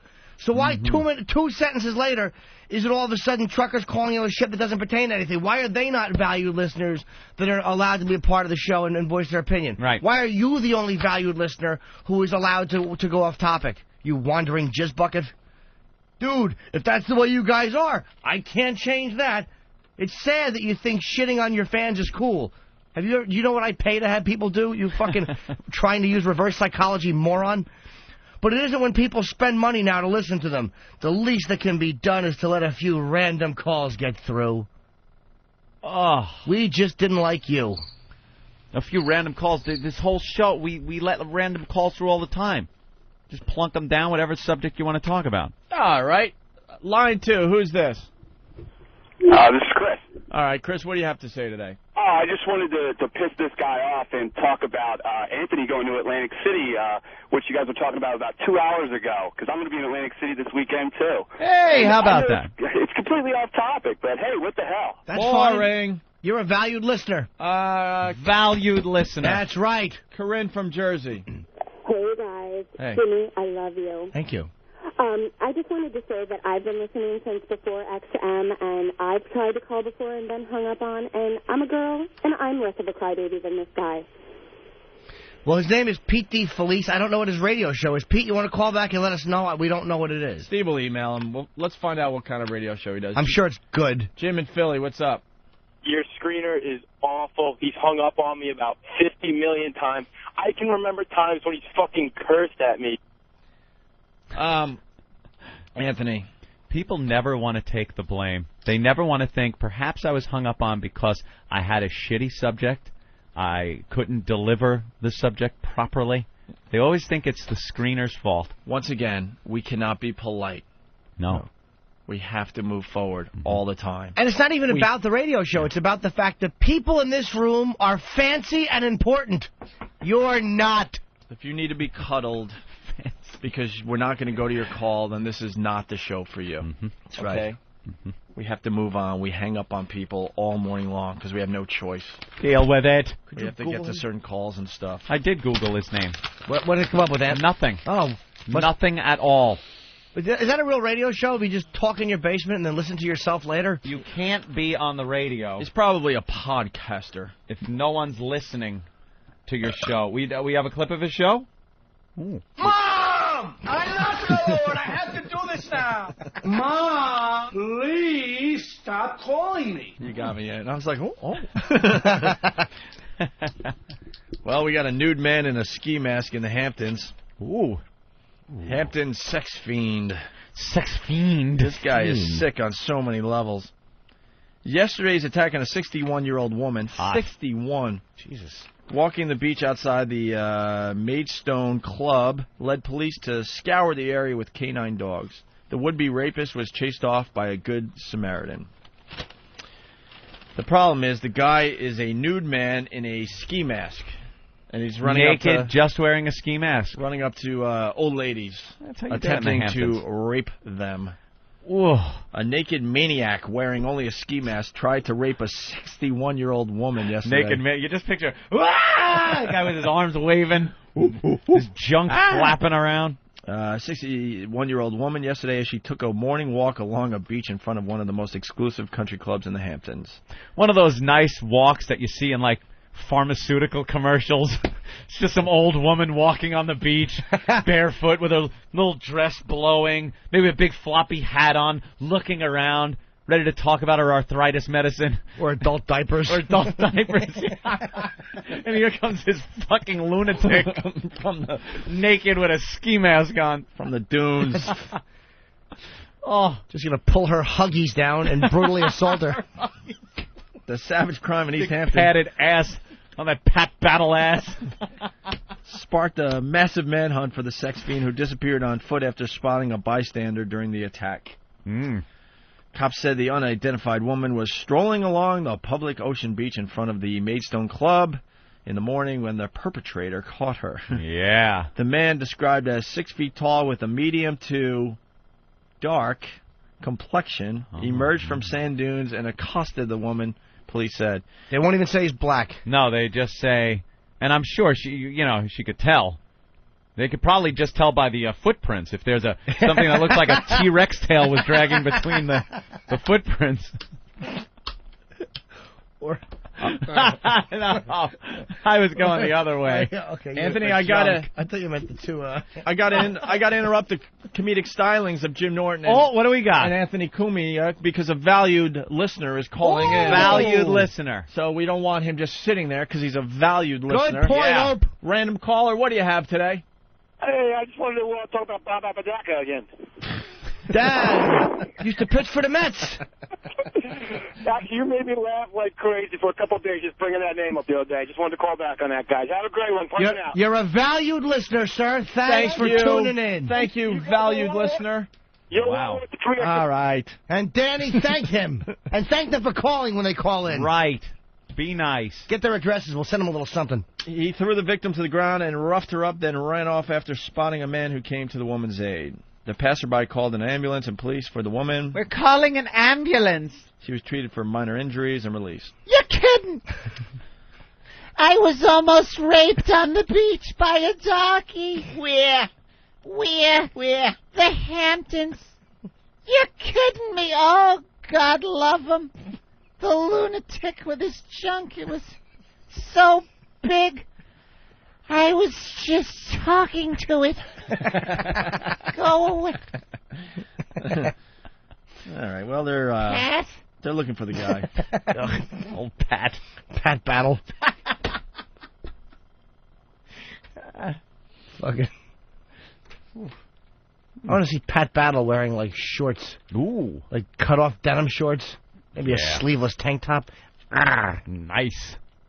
Doing a beach story. That's right. right. Wow. There's a couple other good things here. Yeah. A Maidstone club manager, when asked about yesterday's assault, declined to say if the victim was a member of the club. My God. The old woman. The golf, tennis, and beach club is known for its former practice of barring blacks, Jews, and other minorities. Ah, the good old days. The olden days. How long ago was that? Thursday. Well, I can't imagine why they'd want to bar people, considering they just want to run over naked with a ski mask and rape you behind a sand dune. That awful policy. And everyone's surprised because it's so exclusive. Yes, very exclusive. But a 63-year-old resident, a man said ruefully, This place is changing. Place is changing. I swear to God, that's how it's written. You know what that means, don't you? Place is changing. Place is changing. To be honest, nothing really surprises me anymore. Yeah. You know what he means by that. Yep. A bad element is moving into town. Remember the good old days at this club? Wow. Wonder how long ago that was, though. Exclusive. Do you know that voice you just did, like that, like the rich guy voice? When I first started comedy, I was, this is embarrassing. I found this recently. I wrote a joke. Yeah. This is atrocious. Liddy would vomit at this. And I was saying, like, how I was doing, like, a snobby people in Connecticut. Yeah. And I said they're so snobby that they don't eat chunky monkey, they eat obese primate. Look. I just got goosebumps. Shame on you.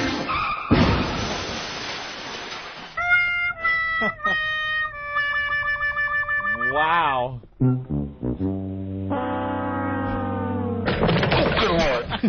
That's still my favorite. But I would even do that voice, like that kind of a... Oh. That was my Connecticut rich voice. Yes, a chunky monkey. Yeah. That's hearing that joke is the type of feeling you get if you walked in and saw, like, your friend blowing a guy. And you had to just close the door quick. Like that embarrassed, like, hey. Wow. Hey, Matt on Long Island wants in on this story. Matt, go ahead. Yo, the guy in the ski mask in the Hamptons, the new guy, it's Stern. It's confirmed. I invented rape, Robin. Tell him, Fred. Tell him, Fred. We were raping girls naked on the beach years ago. I'd worn nothing but a bandana around my head. Tell him, Fred. Oh, this is funny, too. Craig from Tennessee. Craig? Yeah. Go ahead. Hey, man, did the old lady all right? They had to give her UPS. They had to give her UPS. I seen the cops knocking the truck window out, and I thought they was giving the man UPS. I thought the man was dead. That's the way it was. Giving him UPS. Holy ignoramus. Where do they find such a dumb human being? I have no idea. The thing that gets me, she didn't bat an eye. No. She said it like, it wasn't like giving him UPS, like she didn't know. Like, she knows it as UPS. That's right. It. I seen the cops knocking the truck window out, and I thought they was giving the man UPS. I thought the man was dead. That's the way it was. Anthony, I was just handed audio. Of the victim. Really? The 61-year-old woman, yes. Oh, wow. This is an exclusive for the Opie and Anthony program. Let's see what she has to say. For many days I didn't bring him here because I suffer when he bites me. I'm in my vagina. When I'm walking and he sees other dog, he right away, he jump on my vagina because he gets so crazy. He doesn't know who I am. He forgets everything. And he buys the Labrador and his penis. I don't want him to buy my Labrador and the penis. My Labrador is a baby. It's beautiful. Oh, this is a sick F. Oh. Another clip, man. Look, and my vagina 2 times he bite me. But his teeth are very small, and they don't damage very much. They pinch. They peach. Then those beaches will stay open. I want that pervert hung up by his big black junk. I don't want to open them up and have those food stamps spill out all over the dock.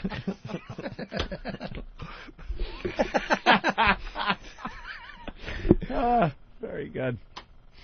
Wait for the news to get a hold of this one. Gonna need a bigger condom. Is there a nude rapist running around in your neighborhood? Could everywhere but Utah, could this happen to you? Pete DeFelice was a jock on the Montclair College station, WMSC. You college radio guys, you know, it's cute and all, but you really have to separate yourself from real radio. You're not in radio yet. You're not in radio yet. You're learning to do radio. Someday you may advance and do radio. College radio, not real radio. Sorry. You're in school. Like gets a few calls, maybe has 4 or 5 people calling. It's like if you're going to school to become an accountant. You're in math class. You're not an accountant yet. You're just in math class. That's right. You're in radio class. That's all. Stop it. These college radio guys calling up, well, I do a radio show. No, you don't. You're in a classroom. You're in a goddamn classroom. And let me show you how different it is. Yeah. One day I'll get brave enough to bring in some of my college radio shows. Please. Please bring those in. Oh, Please. my God. I have to. Do we need special earphones, or is it like a dog whistle where you can't quite hear your high voice? This guy thinks he's doing what we're doing. Well, I'm one of the guys doing this show, and I'll show you what I was doing in college radio. Please bring And it's a lot different. You broadcast on walkie-talkie band to the dorm. Stop it. Dude, there's nothing that you're doing in college radio that's more humiliating than obese primate. Please bring that in. Please bring that in. Primate. All right, I'll bring it in. It is god-awful. I do a radio show. I will, I'll have to crawl. You know what? I might have to, move the microphone under the console. I don't even think I'd be able to look at you guys. It is kind of weird, though, when you have something play. Like, I've had old stuff play when people are trashed you. It's like, ugh. Yeah. It's embarrassing on a really weird level. Dude, we started playing our first show at WBAB, Anthony and I's first show that we did together, and we only made it 2 minutes so far. And that was not that bad, man. That really wasn't that bad. It was horrific. No, it wasn't. I loved your little... I like Chipper Anthony. Shut up. The Opie and Chip show. Chipper. Yeah, I know. Oh, I know. Stop it. But it wasn't even that bad. I mean, you were just happy to be on the air. Wait for my Chunky Monkey line. Shut up, Chunky Monkey. It's all obese primate. Primate. This guy. In my radio show, stop it. You have to be cordial to your listeners. They sit next to you in poli-sci. Guy's a jackass. You don't do a radio show. I know you're on a great rant, Anthony, but a valued listener. Oh, please. Valued listener coming on. Let's take lessons from college radio people. And he's calling from Mecca, better known as Utah. John. Yeah, I'm a valued listener. I just wanted to say I like toast. Punching out. Do you like it dark or light? I was asking him a pertinent question. Thank God we got to that valued listener. Trying to make something of that call. It's not so much what's being said as much as it is that a valued listener is brought to the radio program. Right, because the listeners aren't going, wow, that guy's call sucked. It's just about him liking toast. It's the listeners going, you know, that's really nice of them that they let this guy through, and I hope they treat all their callers like this. I'll bet one listener is beeping and another listener in another vehicle going... Look, the CPR guy just dropped off some boxes here. That's good, Ant. FedEx. I like how you tied that all in. Oh, thank you. Really, I do that. It's brilliant. Tom, the trucker, what's up? Tom. You got? Yeah. Tom? Yeah, this is Kyle. Oh, hi, Kyle. Hi, Kyle. Our rude phone screener. I got a message for this Pete asshole. If you have such a problem with truckers, how about I come up to Montclair and kick his ass right after taking an IQ test and kick his ass in that, punching out? That's right, all you dumb truckers. We love the truckers. All you dumb truckers. That's what he was saying.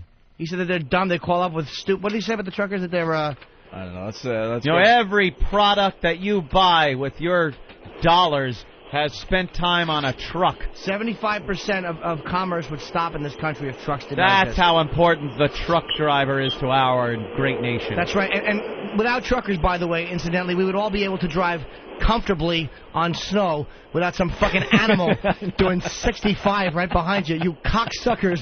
Could you understand that we're terrified in the shitty weather? Please? God, you make a great point, man. Nothing but that grill with that bulldog staring you in the face in the rearview mirror. Those fuckers barreling down on you. You're in pea soup. You can't see shit in front of you. Sorry, we don't all have 80 tons fucking gluing us to the ground. Shitheads. They are fearless, these guys. They will drive by. You know, you drive by a truck. You don't want to drive. You don't want to hydroplane and slide into them. These fucking animals. There's a truck on my right. I'm in the left lane, and a guy is right behind me. So I have to speed up and go past the truck. I know I'm in a hydroplane and die. Could you have some mercy, you fucks? I love when they're an inch from the back of your bumper. Dude, I was coming home the other night. I'm driving. It was perfect weather, and I got the trucker on the right where the trailer is swaying. It's probably an empty trailer. I guarantee they fuck with us on purpose. On purpose, because cars cut them off and treat them awful. But boy, when the inclement weather comes, it's payback time for anyone. They're on their CB radios with each other. Look what I'm going to do to this asshole. Here's a move that I can't stand what the truckers do, and this happened to me driving back from, I can't remember where it was. Maybe Montclair? Cleveland. Yeah, Montclair. Maybe it was Cleveland. There was a huge traffic jam because of some accident or whatever the hell it was. So traffic's backed up to the point where it's just stopping. It's stopped. I cannot be bothered. I will drive on any part of the road to get past the traffic jam. I am taking the chance that there's going to be an officer somewhere seeing me make these illegal moves and pull me over. That's the chance I take. So I get on the shoulder. Now, I'm not talking the right shoulder. I'm talking the left shoulder of the road. And I'm buzzing past all the traffic, just waiting to get up as far as I can. The trucks will pull into the non-lane, the shoulder, to stop me from going around them. And I say... No. Now, let me tell you something. Because I hate when people do that. Hold the phone. Let me tell you something. If there's a line of cars doing that, that's bad. And because when you finally do get to the jam, all these cars got to come in, and it hurts traffic. I was the only guy doing this because it's one of those moves where you're driving over gravel, glass. You have to cut in and drive on grass because sometimes the shoulder disappears. It's really a stunt drive. So you want all the guys that were stuck in that traffic jam to sympathize with you. No, not sympathize, but leave me the fuck alone and let me do what I'm going to do. If I get pulled over, that's my problem. You stopping me isn't helping you any. I'm one of the guys that moves over just a bit. Nope. I'm one of those guys. Nope. If it's a line of people using an entrance ramp, that's a problem. I understand that. Until it's my turn, and then I'll try the same move. Trust me. But if it's not me, it's all about you. It is really all about you, douchebag. So if it's someone else trying to do that move, I'll just fade over to the left a little bit. I actually got to side with the truckers on that one. Nope. I have to. Get out of my way. I'm taking the chance. I'm risking the ticket here. Well, you know what it is? That I think if there was a way for you to go around the accident, this is my logic. If there was a way to go around the accident where you would never have to merge back into traffic, they probably wouldn't care. But the bottom line is, if a bunch of people do that, then traffic just gets fucked up worse. No, you know what I do also? When I go to cut in, I don't stop and wait and look. It's a very timed out thing. Yeah, of course. I'll wait until traffic starts moving a little and some idiot isn't right on the gas pedal and leaves an opening. And I dart right in there, and I don't interrupt with anyone's traffic. And again, it's not a line of cars that are doing this. It's me. And anyone else who wants to take the chance of fucking up their vehicle or getting a ticket or driving off a bridge because the shoulder is, it disappears at the bridge. And if you want to do that, fine. Why cut in my way? And by the way, the truck did this. He pulled into the lane. I went on the grass and went around him anyway and flipped him the bird as I went by. Go fuck yourself. I'm getting past this. You could sit in this traffic jam. I got to side with Jerry Reed and the boys on this one. That's right. Let's go to Joe the trucker. Joe. About 2 hours ahead of schedule. Yeah, hold on the ass, Fred. Joe. Yeah, hi guys. How you doing? Good. Hey, I just want to say a big fuck you to all these self-involved pricks who think your fucking show is all about them. You're out here to shit on people, and that's what makes you guys so fucking great, and that's the reason I listen.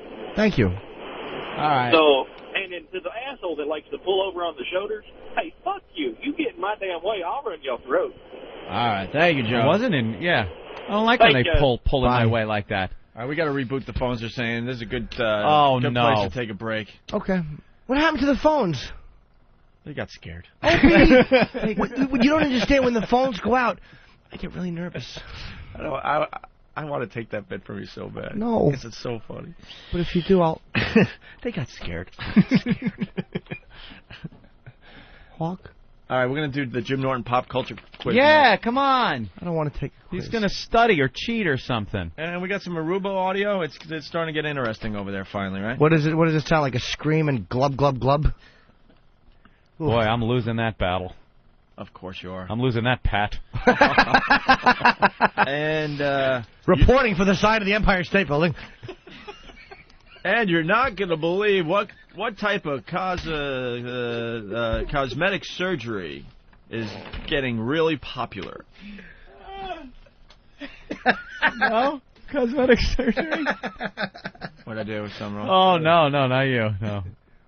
I just trying little to Jimmy. These little cracks. Holy shit. Labiaplasty. Can we stop? Please tell me it's not labia reduction, because I'll spit. 'Twas beauty killed the battle. Vaginoplasty. Hymenoplasty. Oh. That labia reduction makes me sick to my stomach that women would wreck such beautiful vaginas like that. Jimmy likes them big. Big and swollen. You dumb women, stop believing the bullshit the idiot you're dating or married to is telling you. If he doesn't appreciate that, dump him, because he's stupid. Why would you want to take some of the petals off the rose? Ooh, that is a nice way to put it. There's a sick way to put it. That's a very nice way to put it. Thank you. All right, we'll break and we'll do all that, hopefully. Well, that's the thing we wanted. It's the audio we wanted. We got the audio. Oh, we do? Yeah, we're going to do that next, too. So, Derek, get us out of here. Boobs always bring this show to a halt. Oh, screeching halt. I don't play it. It's Whip 'em Out Wednesday. Whip 'em Out Wednesday. Whip 'em Out Wednesday. Whip 'em Out Wednesday. Oh, this is fantastic. This is beautiful. Whip 'em Out Wednesday. Whip 'em Out Wednesday. Those are real. How about the woman that took her shirt off? Ah, yeah. Sexy girls. Sexy girls. You have sorry girls show boobs. Boobs. I see boobs. Yes. You just got wowed. Wow. It was amazing. That's nice. Opie and Anthony. Hey, yeah. It's world renowned. It's Whip 'em Out Wednesday. It's Whip 'em Out Wednesday. Whip 'em Out Wednesday. Those are real. Cancel your appointment. Oh, geez. It's Whip 'em Out Wednesday. It's Whip 'em Out Wednesday. Whip 'em Out Wednesday. Show us your findings. Oh, wow. The Opie and Anthony Show. XM 202.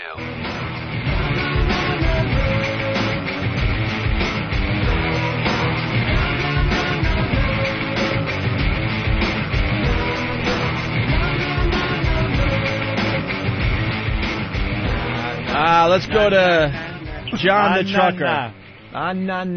John the Trucker, what's up? Hey, how's what's going on? I'm not hearing all this ridiculous stuff where nobody knows how to drive right in Chicago. But I think we ought to have all these girls calling in on Whip 'em Out Wednesday about the contest of What's in My Pants, and get some more girls in the studio to come in and do the cherry throwing at the asshole deal. Oh, yeah, we got to do cherry darts again. You're 100% right. All right, and maybe we'll get a... Because I missed that. I got a buddy of mine that I got on getting XM, and he's been waiting for 2 months to hear one of them contests, and I've been telling him, no, you don't want to, not subscribe anymore. I said, just keep hanging in there, you'll hear it. Who's this, your buddy you're talking about? Yeah. How long you know him? Oh, my God, Jim, don't. Thank you, John. Oh. Thank you. We have learned that truckers like to talk a little longer than the average listener. Well, we'll play a round of Guess What's in My Pants today. What the hell? All right, we need a lady. Well, because it's going to tie into this fine story we're about to do here that's in the local newspaper, Anthony. Where? The Daily News. Opie, where? I got to play along, and I don't have my sheet. I hate being confused. It's this one, Over the Top. Oh, Over the Top? Oh, I got it. Over the Top. By the way, just a reminder, because it is Whip 'em Out Wednesday, wow stickers, blah, blah, blah. If you want one, you send in a self-addressed stamped envelope. The address is up on opieandanthony.com. But Friday, we got the lovely ladies from Delilah's. Strip club in Philly. They're coming up on Friday to just pretty much walk all around Manhattan to hand out wow stickers, because we got to really start marketing this show. And I guess we're going to invite some listeners to walk around with ladies, and hopefully some hot listeners to walk around with the ladies as well, the hot women listeners out there. So if you want to join us for the walk around on Friday, just show up at the station around, I don't know, just before 7, okay? Right. This is going to bug me, this article. This one? God damn it. It's cute. Yeah. This is an atrocity to Jimmy. It sickens me. We have a guy that his girlfriend had some of this done. Jimmy, stay there. We're going to get to you. So it has come to this. In our world of extreme makeovers, facelifts, and fat suctioning are no longer enough. I messed that one up. Huh? Try it again. Holy crap, where did I go wrong? Comma or the end? Let's try that again. So, it has come to this. In our world of extreme makeovers, facelifts, and fat... Oh, what? You read makeovers, facelifts, and fat suctioning as a list. Here's the problem. They wrote it wrong. After makeovers, it should have been a Thank semicolon. You, Jimmy, for helping me out. Semicolon. Thank you. So it should read this way. In our world of extreme makeovers, facelifts and fat suctioning are no longer enough. Nailed it, right? I think that was it. Thank you. In a world of extreme makeovers. Maybe the comma is correct, no actually. Longer enough. I don't know about that. That's a tricky one, though, because it looks like a list. Makeovers, facelifts, and fat suctioning. Yeah, it would have are no longer enough. Are no longer enough, right. There should be a semicolon there. It does seem like in our world of extreme makeovers, facelifts, and fat suctioning are no longer enough. It is weird. It's written a little oddly written, and she should be shot for it. All right. The latest thing in cosmetics... By Pat Battle. The latest thing in cosmetic surgery is centering on something more intimate. Women's genitals. Yes, women's genitals. Or genitals, as I like to call them. Wow. I like to finger her genitals. The marketing pitch, delivered mainly via the internet, tells women they can look younger, feel prettier, and have better sex if they'll just fix the most private part of their body. Fix that snatch. Will you dummies stop listening to this type of advice? Please, ladies, stop. They all want to be young and feel good about how they look and be more self-confident, says Dr. Bernard Stern. Dr. Stern. Tell him, Fred. I invented chopping women's vaginas down to size. I've been tightening vages for years. Tell him, Fred. Woman sees me, her vag tightens up. Sees my bank account, it opens wide, though. Robin. Dr. Stern. Tell him, Fred. Oh, come here, honey. Your pussy needs a trim. I thought that said tied. Some say they've tied. No. Some say they're tired of not feeling anything. Oh. Oh, I see what's going on. And then you stitch it up and it feels better? Okay. Why don't you continue, Anthony? Where were you? I hope the hope of a better sex life brought Jean Johnson, a 38-year-old mother of two, to Stern's office last June. I wanted to feel more sensation, says Johnson, who had a Johnson. That should be a period. Who had a vaginoplasty, in which the vaginal tissue is stitched tighter. Oh, I've heard of women having these. They have these after they have a baby. Yeah, that's different. Internally like that, for better feeling and more sensation, is a little bit different, because she probably wanted them to stop missing the walls. It was like somebody on socks sliding into a brand new empty bedroom. Cha cha cha cha. Nothing. That's probably what it felt like. Okay, terrific. I wanted to feel more confident. Like it was worth it for my husband and me. What confidence? You feel better about yourself? Do you think so? I know that's the answer. Yes. My pussy's tight. It was her idea, she says, but after consulting with Stern, she had another procedure done at the same time. A labiaplasty. Nice. In which the labia are reduced and reshaped during the 3-month healing. 3 months? Wow. Johnson had moments when she thought, oh my gosh, I shouldn't have done this. I got to tell you, Butchie reports that her sex life is better. Yes, Yeah. Jimmy. having the internal tightening because you had a kid is one thing, but this labia reduction and it makes me. How stupid are you that you don't know how sexy that is? How dumb is the guy you're dating that he tells you should have that reduced? Everyone has different tastes, Jim. That's Some right. people don't like the big one. Well, you know what? I like a vagina. It should look like a fist wearing a roast beef wig. That's what I want. That's a horrible image you conjure up. That's what I wanted. Like when you have panties on, I want it to look like. You ever see the end of the sequel to Silence of the Lambs, where the top of Ray Liotta's head is ripped off? Yes. The way it would look like if there was just a big brain bulge sticking out. That's what I want. A big fat lump. Well, By the way, that was the stupidest scene in movie history. Oh, it's horrendous. It was so fake. It was hilarious. Then you'll be happy to know that these procedures could also open the door to medical complications or permanent damage. Too much tightening in a vaginoplasty can result in painful intercourse, he says. Nerve damage can diminish sensation. Labiaplasty brings a risk of nerve damage, too, while a botched job can create holes in the labia or eliminate them entirely. Wow, that's got to look a little odd. Yeah, like an alien's ear. That's what you want to stick your dick in. Paul Anka checking in, Anthony. I'm sorry. Paul Anka. Yes, Paul. Valued callers get on the air. I don't give a shit about anything else. Right idea. People really want to go with delivery. that. People want to go with that Paul Anka angle. They're really feeling it, but they can't pull it off. They want to go with it. It takes a lot more than just calling and saying, this gets this. You need a strong delivery. You kind of need a Paul Anka kind of impression. The band gets shirts. Right. The band gets shirts. Valued listeners, get on the air. Valued listeners, get on the air. You got to also say it twice. Get on the air. Yeah. Yeah. There you go. This guy called up, valued listeners, Get on the air. Speaking of which, Anthony, we're in the middle of a great story, but another valued listener needs airtime, so let's go to a valued listener. Yes, sir. Yeah, when I grew up, we always called little black children nigglets. Oh, Jesus. Why do people insist on doing that? I don't know. Boston or Alabama or one of 40 states that could have been. Where are you from? We're doomed as a nation. That's the problem when you go to the valued listeners. You don't know what they're going to talk about. Well, maybe this. We don't do it like the old Pete D. Felice does. All right. Where else are we? Botched job can create holes. Anything else in this article? Yeah, they talk about the psychological implications, but who cares about that? Some women who have had a labiaplasty say it's as much for comfort Can I back up or hygiene as beauty. Can I back up because it's just a funny line? Because I love how these people just write shit. Yeah. There's nothing new about vaginal tightening except a fresh marketing approach. It's all about the marketing. We want to put tightened vaginas in your face. I love how they have to use the word fresh marketing. Fresh.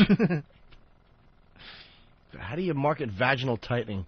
Well, Jimmy, now you're not going to like this. I'm sure I won't. This, you like the big labia, and it says, in some cases, large labia can create hygiene problems or affect sexual function. Now, here's the hygiene problems they're talking about, these rookies. That when she tinkles, sometimes a little tinkle gets caught up in there and stays. Yeah. And let me tell you, that makes for a lovely aroma. A lovely wafting aroma. You are something else, my friend. And he's not even making a joke. You like it a little dirty. No. Because that's called dirty. No. Dirty to me. It's not like she's picking up a steel with it. If it gets dirty, it's because of whiz. Now, there's a dirty sweat there's an unhygienic. There is a difference between being a slight musk that is just a natural thing and being dirty. There's a dirty smell and there's a sexy smell. Believe me, I don't like dirty. I don't like a filthy, awful pussy. If they're getting caught in the labia, though. When tinkle gets trapped in there. For how long would you say? Yeah, maybe a week. Nah, just from that morning. I would always tell girlfriends who I was dating, do not shower right before you come over. I don't want to talk to you. See, because you like it a little dirty. Shower that day, though. Dirty. Shower that day. I don't like a girl to go 3 days without a shower. I can't do that. No. Just that day. Shower in the morning, go to work, and then come over and, You like that. But you got to shower that morning. I'm not that earthy. What are you having, Hope? Speaking of earthy. Yeah. They also can get it caught in undergarments and make it difficult to wear tight pants or tiny bikinis. Right. Tiny bikinis, I the moose love knuckle, or if you've seen the camel toe, or sometimes the bikini just gets caught up in there and it comes out the side. I fucking salivate for that. And by the way, what does it get caught in clothes? What are you constantly in buildings that are on fire at 3 o'clock in the morning? How fast do you have to get dressed? If you're zipping your labia up, perhaps you do need this procedure. Perhaps you need to email yellowtreats@AOL.com. You have a dinner coming, sweetie. That's great. Oh, well, we got now, an example of... now the story gets sexy, Opie. Yeah, it sure does. Diana Baker, 60, had a labiaplasty and a vaginoplasty recently. Vaginoplasty? Vaginoplasty. I'm thinking vaginal. You're kidding. But the reason had nothing to do with sex. Uh-oh. She delivered 3 children vaginally. And this is a quote from her. And that tears you up.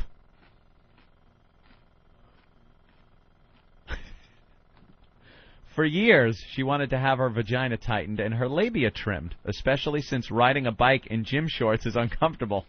Oh, feels like she's sitting on 2 ham hocks trying to pedal that bike. They didn't highlight it, but keep reading. It gets good. But doctors just brushed me off, she said, until she found Stern on the internet. I'll trim you up, honey. 2 weeks after the procedure, it's too soon to tell if the surgeries are effective. I'll reserve judgment, she says, but I'm hopeful. 2 weeks after, she's still regretting this, if you ask me. For centuries, it seems, they've been trying to change themselves, often with disastrous results. In Inventing Beauty, this woman writes about mascara that blinded and hair removal creams that poisoned in the 20s and 30s. The good old days. That's it. Keep messing with your vaginas, stupid asses. Got a nice, fat, thick one, and you mess with it. Boo. Boo. But what sets the more extreme procedures apart from, say, hair dyeing or teeth whitening is the increased risk. You can have a bad outcome or nerve damage or even die.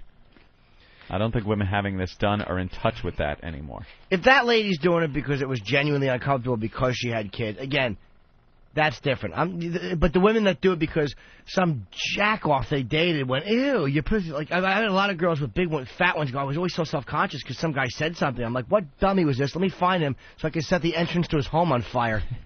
He almost wrecked this for me. The girls get tight cunts. Wow. Jeez, Paul. Oh, sorry. Because these surgeries are cosmetic. A little over the top. Wow. Good thing you hold back on the C word. Not only do you say it, but you pound your fist. I was just trying out my Paul Anka. It was a good one. I thought it was him. Insurance doesn't cover the cost. It shouldn't. Labiaplasty runs from $4,000 to about $6,000. Vaginoplasty can run $5,500. For the two together, you're talking about $8,000. Hymenoplasty? Is that when they replace the hymen? Why would they want to do that? Some girls like getting their virginity back. Say it was taken by, an uncle or your old dad. Yeah, or a bike seat. They're not going to give it back. Taken by a pothole. Oh, my God. Are you done? What? The phones are hilarious. Yeah, I'm done with this story. Listen to Gary in El Paso. Gary? Gary. Hey, man, isn't that kind of like rolling the odometer back on a car? You think you're getting some low mileage pussy, but it's ready to leave you stranded in the middle of the desert. Well, there you go. All right, man. Very good. Good point. Let's go to Brad. Hello. Go ahead, Hey. Brad. Hey, how you doing? Hey. Hey, just made a comment there. That surgery's good for all us guys there, so we can follow Ben Sparks after he hammers them out. Wow, it looks so much better on the Looks video. promising. What did Very he say? short and sweet. It's typed as vag tightening, good for Ben's ex. Ben with his huge hog, whatever. And he just like messed it up by trying to. He thought about it too much on hold, I think. All right, Any Jimmy. girl Ben dated would have to have her vagina sewed up with the type of rope they used to hold a ship to the doctor.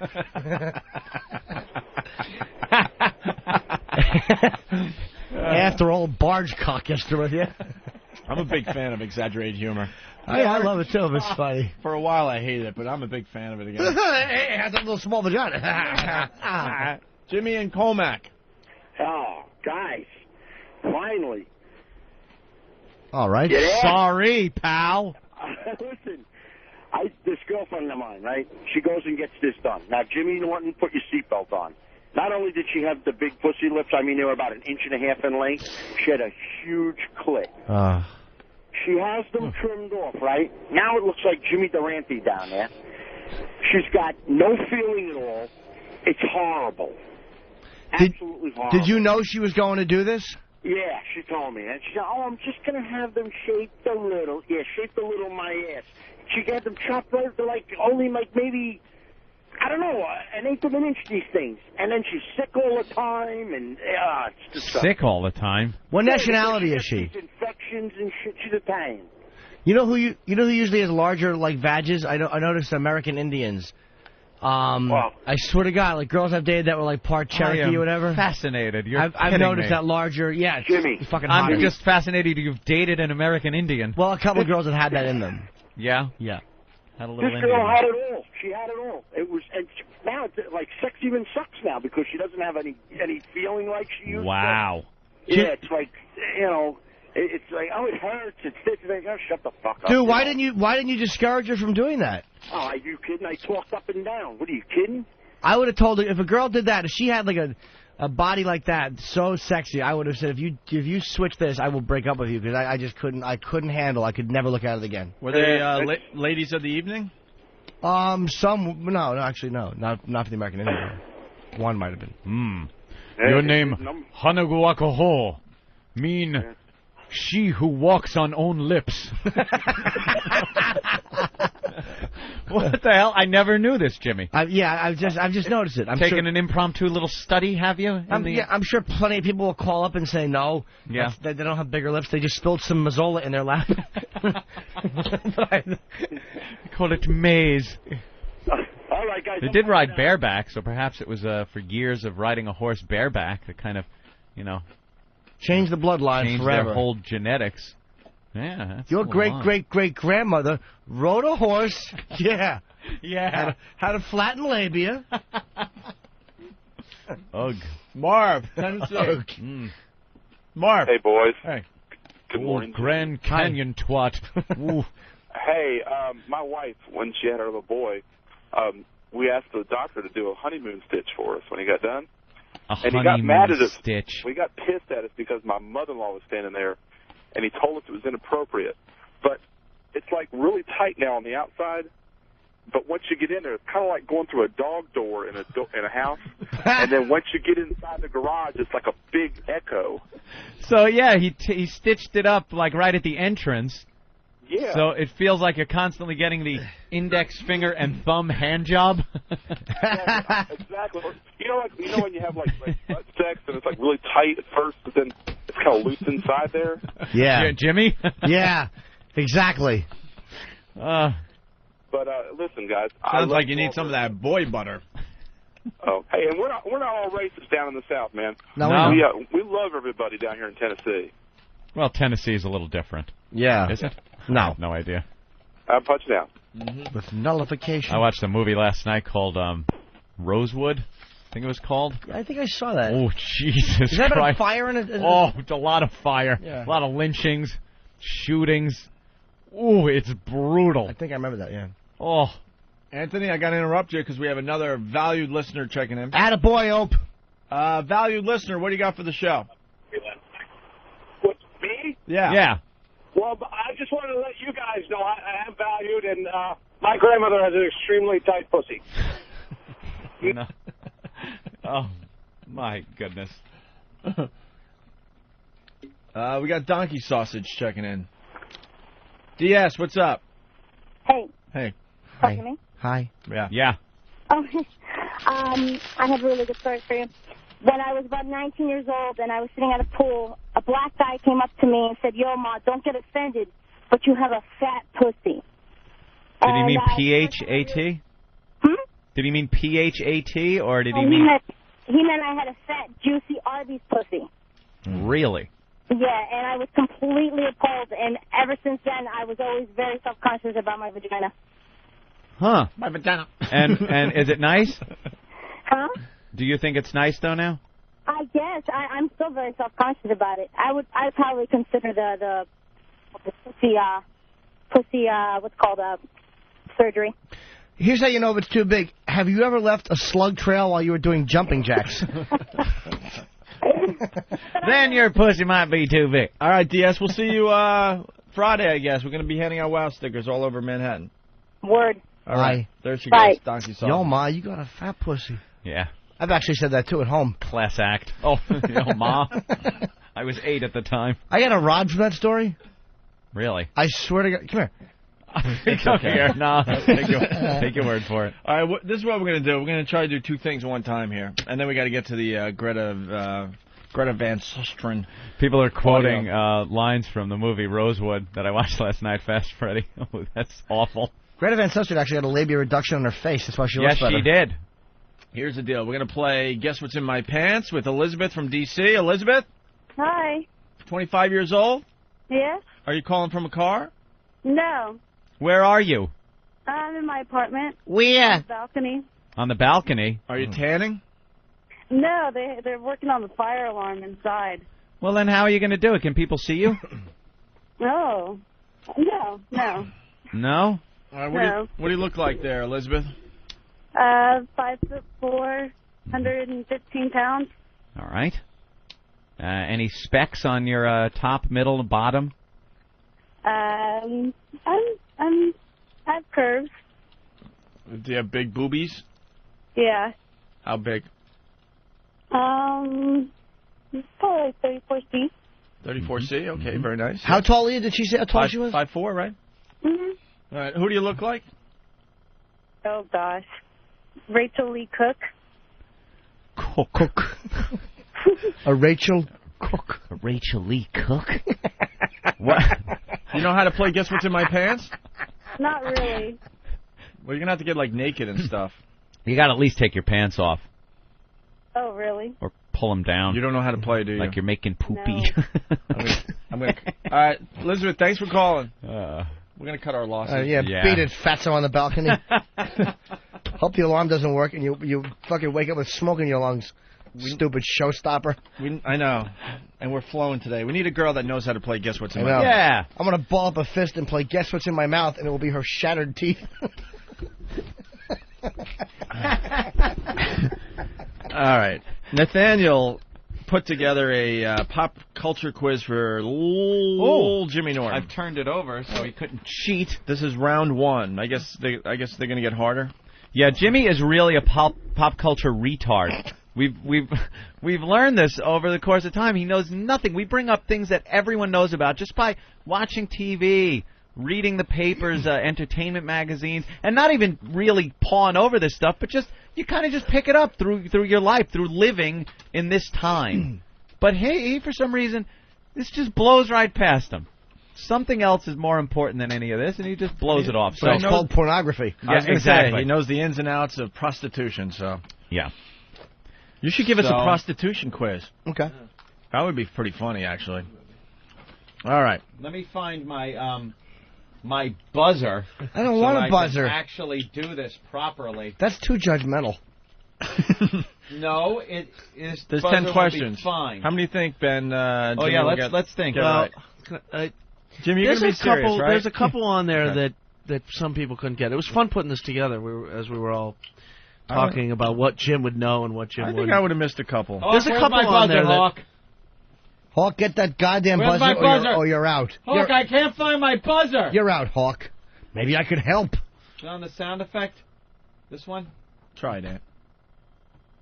Let me see. Try it. Hawk is very good at his job. Oh, it does work. Look at the booth. All right, they're laughing. Okay. They're laughing in the booth. Oh. All right, here we go. There's probably, I would say, 3 there that most people are kind of hard, but the rest of them are. All right, Jimmy, you ready? I say Jimmy will get. Let me look quickly.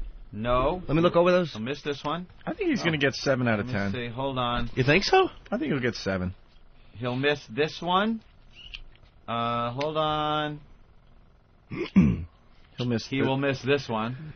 He'll definitely. What miss. numbers? You can tell He'll because miss this. Hold on. Jim doesn't have it in front of him. He's going to miss 9, 8, and 7. Let me see, man. No, I have him missing a lot more. And 6. Uh-oh. You're only going to get 6 right, Jimmy.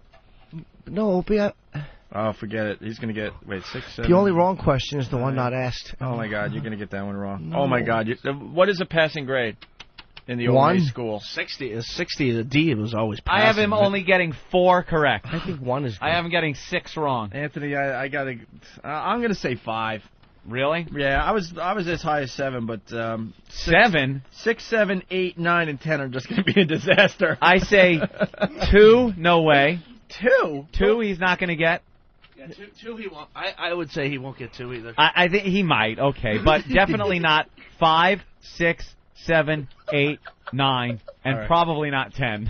All right, Jim Norton's pop culture quiz, round 1. Right? Who is Jessica Simpson married to? And he's being... No, I'm not fucking around. Nick Lachey. Wow. All right. Okay, he gets that one. I knew the Nick part. I just was trying to think of Lachey. Shut up. All right. And I'm trying to explain my thought process. No one cares, fat tits. Go ahead, Anthony. You give him the second one there. What TV series is about a young Hollywood star and his entourage? Entourage. Oh, okay, he gets that one right. That was a little trick question. That was a trick question. Look at- I thought he I wasn't love the gonna face get it, Jimmy but makes, all confident. He's all confident. Entourage. I laugh at Come Entourage. on, let's go. All right. What was the name of the last Star Wars movie? Revenge of the Sith. Whoa! Wow! I had him get this list. Did you see the list? No. No? I'm just not a complete moron, dude. No, you are. I didn't think you would get that one right. Were you in the studio the whole time? I promise you I didn't. I'll give you my word. I don't care if I get them wrong, Actually, dude. you know I what? admit that I'm not really pop culture. No, it's not fun for me to cheat. I expected him to pretty much get the first 5 right. Okay. It's the last 5 that are. I think he's going to get the first 4 right, and then. You don't think he gets 5? No, I think he gets. No, I think he misses 5, 6, 7, 8, 9, and about 10. him like he's 10. I like that. All right. This is the last one he probably gets right, and then he doesn't get any more. I don't think he'll get this one right. You don't think he'll get this? Okay. What band sings the song "American Idiot"? No idea. No idea. No. For what? You have no idea. I well, certainly don't. I had him getting this one. No. You want to take a guess? Nope. Do we have I don't know. "American Idiot"? Yeah, let me hear it. Play a little of it. Wait. See if he can get it after he hears it. But you've already forfeited. the Wait, question. no, I have to hear it. Well, now you would get it, I think. No? Wait till There's no the. lyrics. Hold on.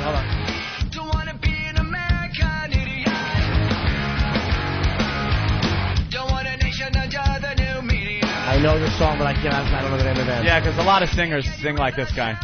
No, I know. Sound just like him. Because so many singers sound like their nose is clogged. It's Ozzy.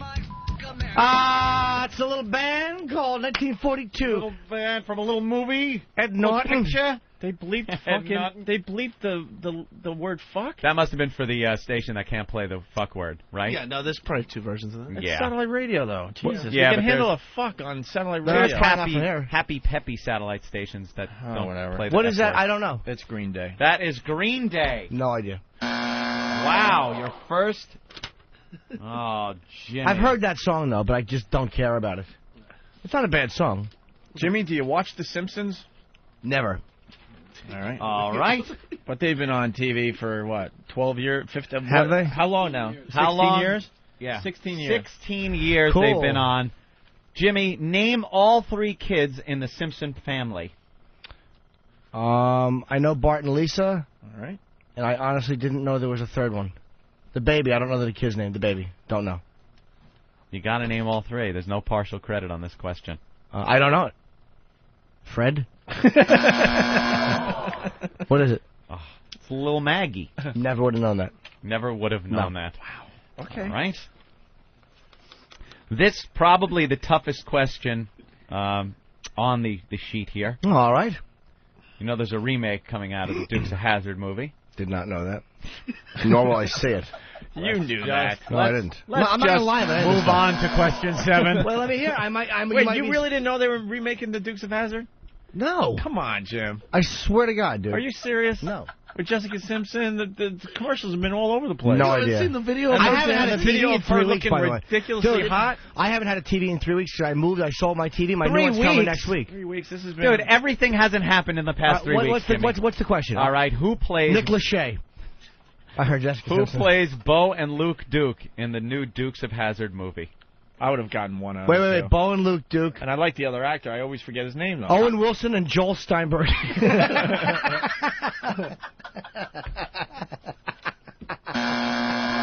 He changed Lisa up in her little Daisy Dukes. What's the answer? I don't know. It is Sean William Scott and Johnny Knoxville. Ugh. Name one other movie that Sean William Scott was in. I couldn't tell you his name right now again if you said it to me. I never heard of him.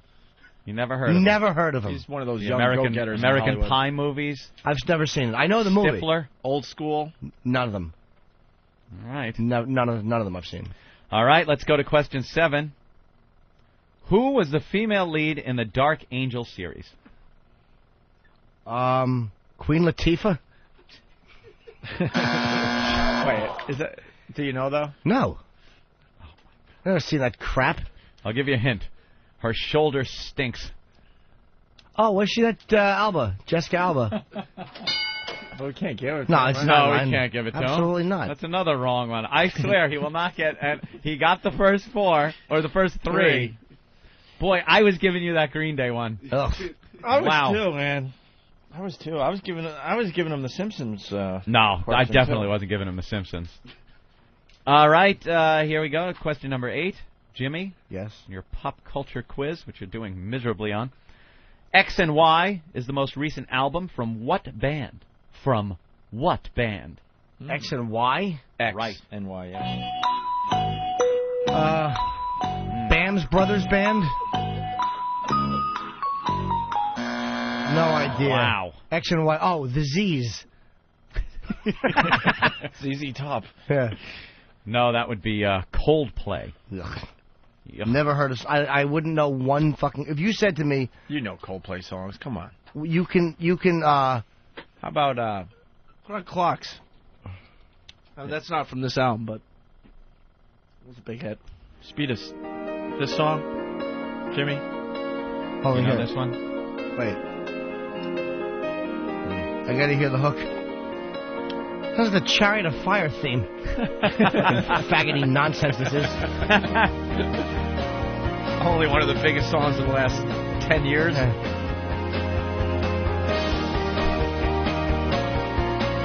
When he starts singing, you must have heard this before.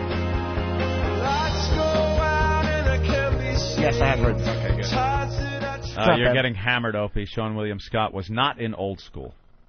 Fuck yeah, he Told was. you. 2 different people said he wasn't. Told you. Dude, where's my car? Dude, Where's My Car? Road Trip. Dude, hold on a minute. He gave mouth to mouth to Will Ferrell.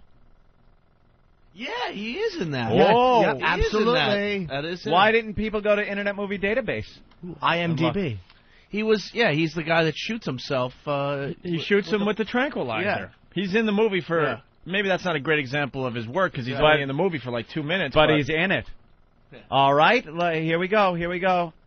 Rob from Jersey.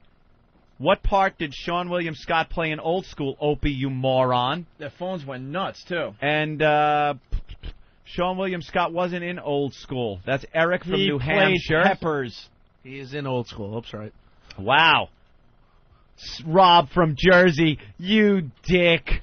There you go. John, Denise, they're killing me on the phones too. Yeah. Killing me. He's in it for a couple scenes. He's really. Denise. Yeah. Hello. Hi, Denise. Okay. Yeah, you're right. Okay. Ah, you stupid bitch. And I love these people that are just so quick to jump down our throats. Yeah. I'm driving in the car, so I couldn't look on the internet. But I was just like, I've seen it 50 times. Shut I'm not up. in it. And you know what? As soon as Ann said, I started panicking. Like, uh-oh. Uh-oh. John and PA. Click. Let's go to Jason real fast. Jason?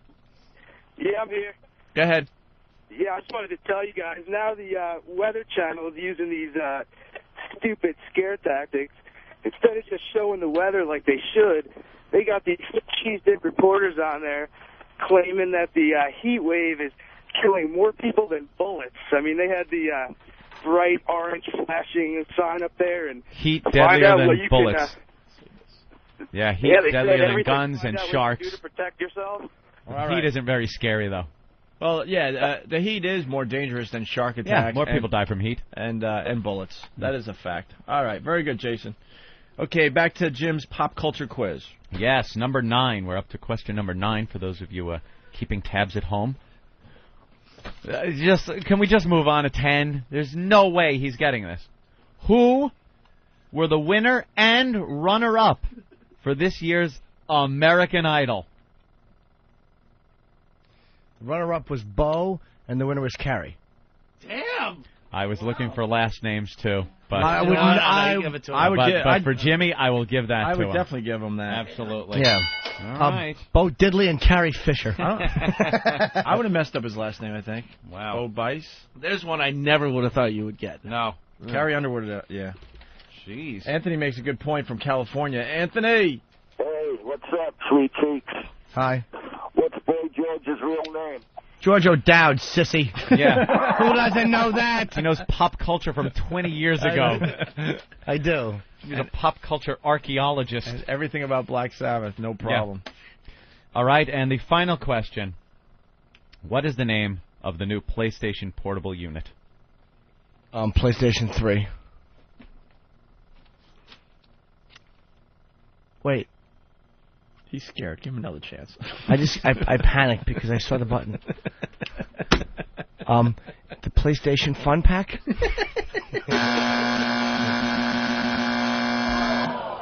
We would have accepted PlayStation Portable or the PSP. Weren't you listening when we were doing, what was it, Gamefly? Yeah. Gamefly.com? And I seem to have hit it right on the head. 4. Good job, Anthony. 4 correct. Not the 4 I thought, but... I got a couple of questions for you guys. I just threw 6 of them together. I don't have 10. Oh, boy. Here we go. Maybe you can... what time are we breaking? How much time do we have for a break? Oh, whatever. I'll do that. Give us 6, and then if you could think up a few more. Jimmy didn't want to get... He didn't feel good about getting smashed. I know. No, I didn't mind getting smashed. It's just, it all depends on what's important to you. That's what I mean. All right. What cover song appears on some versions of Black Sabbath's first album? Some versions of the album. Wow, cover song. It's a cover song. Appears on some versions of their first album. A Kiss song? No, it's a cover song. So something like by the Yardbirds or something like that? That's what I mean. Like I don't know who it's by. I just know that Ozzy did not write it, or Sabbath didn't write it. And Ozzy hates it, and he shouldn't. Paranoid? Jimmy, have no idea. Okay. I will 2 buzzers. One for me, one for Opie. All right. Yeah, we have to. Yeah, you guys have to answer. You have to make sure we all know the answer. Okay, it's Evil Woman. All right. Let's see you guys on this Evil one. Woman? You don't know who did Evil Woman, though? Nope. Santana. Okay, I didn't know. Robert Duvall's first film. Jesus. Oh. Should know that one. Robert Duvall's first film. He had hair, obviously. Yeah, it's black and white. Was it black and white? I don't know. Oh, not even a hint. No. Wow. Did he have a small part in On the Waterfront? Yes, he played the doc. Look at how pissed Jimmy gets. He just wants to smash his back. I know. No, these are not. Good job. Let's see. On the Waterfront. Just thinking as you look to the left of the screen. Oh, stop. No, I already got it wrong. I'm out. Did you like the answer? Yes. To Kill a Mockingbird. He was Boo Radley. Oh. Non-speaking part. Very good. All right. How about this one? Another very famous guy. What was the name of Martin Sheen's first film? This isn't pop culture, though. No, I'm just saying. It all depends on what's important to you. That's what I mean. Martin Sheen's first film? Yeah. These are all movie questions and stuff. And they're not that obscure. I mean, they are pretty famous guys I'm talking about. Obviously before Apocalypse Now. Yeah. Yeah. Again, I think black and white. It was. I'll give you a hint. It also had Tony Masanti and Ed McMahon. Jesus. Ed McMahon. Ed McMahon. 12 Angry Men. No, I'm thinking it had to do with. Evil Woman was ELO? Oh, I have no idea who it is. Was it one of those Cold War movies? No. No? Not at all. Yeah, okay. Evil Woman, it was the ELO Bob version. and Carol and Ted Nallis. There you go. No. So there's a film called The Incident. The Incident. But you know how many people are saying No I don't know in idea. their cars, though? Let them. I don't care what they say in their What cars. point is I don't care if they're in their cars and then they go, oh no, a pole. That's okay. I don't care. We'll take our beating. Well, you're not getting a beating though. It's not about that. No, you're not supposed to know this. What do we got? 2 more? 3 more. All right. What chapter? And this is a legendary question. Was left out of the film version of A Clockwork Orange? Wow. Chapter 7. No. I have no idea. It was 21 chapters, and it's the legendary lost 21st chapter of the book. Was completely changed. Any of the film was left out of the script. I had no idea. What little film? Very kind Little of film? What little film did Al Pacino do with Hold Gene on. Hackman? I want to just say, you turned our cute little fun little bit into a disaster. No, I didn't. I'm going to get... You're making us feel bad about ourselves? No. It was supposed to be a cute little pop culture quiz. Well, Nathaniel's not here. I'd get him in here, believe me. All right, go ahead. All right. What film did Al Pacino and Gene Hackman do together? Yeah. Here's my brain thinking. I love that one. No, it's Scarface meets the Poseidon Adventure. Yes. Oh, very good, Ant. I have no It was idea. Popeye Doyle. Hooah. Hooah. Scarecrow. Oh, Scarecrow, of course. What? And what 1960s song did Kiss cover on their Love Gun album? And very well, I might add. This one, a lot of people probably do know. Kiss fans especially. Sure. I had that album, too. Love Potion number 9. 60s song. No. Nope. And Then She Kissed Me. Then He Kissed Me, they covered, but they made it, And Then She Kissed Me. Who did it originally? With the Shirelles or something. Whoever. One of those Wow. bands. And then he kissed me, you know. All right, Jimmy, we're not as smart as you. No, it's not about being smart. It's about what's important to you. That was my point with this. These are weird questions, but pop culture is not important to me. Right. All right. Gee. Boy, I feel pretty good about myself right now. Thanks, Jimmy. I just want you guys to know that. You know where I'm sitting right now? In my place. And I was put there by Mr. Jimmy Norton. One guy That's saying right. one guy said he only got 3 out of 10. I'm impressed with 3 out of 10 as far as those questions go. Go ahead, Bluesman. No, I think you need the pop culture questions. I'm beginning to just feel bad because little Jimmy Norton just stomped me because he knew the ones I didn't, and I actually knew what the PSP was. Oh wait, you only got 3 out of 10 of Jimmy Norton's quiz? I only asked 6. No.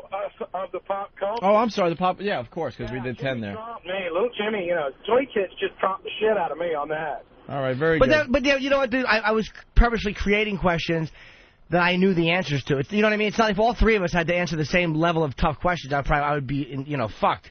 By the way, Martin Sheen was in 10 blocks on the Camino Real in 1966 before he was in The Incident in 67. Okay, I stand corrected. All right. I meant to say second film. Feel a little better about myself. Give me an X. Brian, what's up?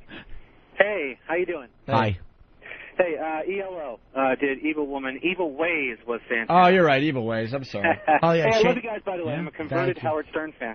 Thanks, buddy. Ooh, I was converting Howard. Oh, wait a minute. Tell him, Fred. Tell him, Fred. All right, thanks, Fred buddy. ain't saying shit. All right, very good. Ask me any Beatles question. Okay. Is it true they sang "And Jimmy Kissed Me"? Is that the? Oh, here's the original. Yeah, let's play a little taste of this. What's that? From the Kiss thing. Oh.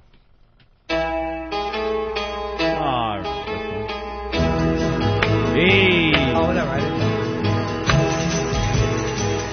Great song. This was in a movie. I can't remember which one. He hurt and he jerked. Looked like he had a potato sack in his pants. He hurt and jerked. And he laughed when I was just telling him very seriously. Stars were shining bright. And then he did a line off my tits. Wait to comb his hair again. To take out that giant cock and say, I love you, Ben. Just what to do. So I said, it's too big, I can't fuck you. He said he'll take my friends and I'll skewer them too. I'm rattling.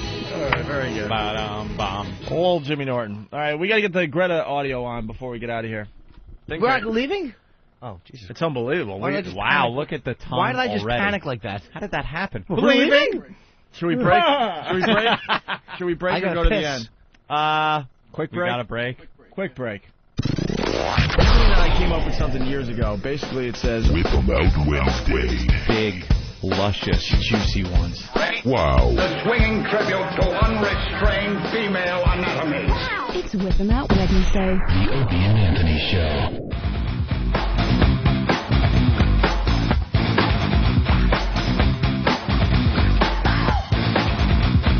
All right. I like it, though. We're running out of show. By the way, the guy who called up and said, ask me any Beatles question, is he still on the line? No, of course not. I had a good one. I had one that would trump him. Oh, yeah? What? What does Paul McCartney's wife have in common with justice that isn't carried out properly?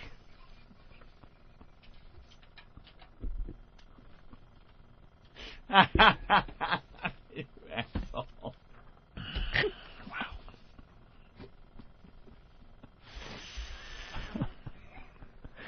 You're horrible. You know how bad I felt that day driving home? I will say, though, Lady McCartney, stewed tomato at your feet. There's a whole thread on Whackbag. Oh, I know. They made their own song. They're still titled. coming up with Beatles songs about that bit. Stewed tomato at your feet.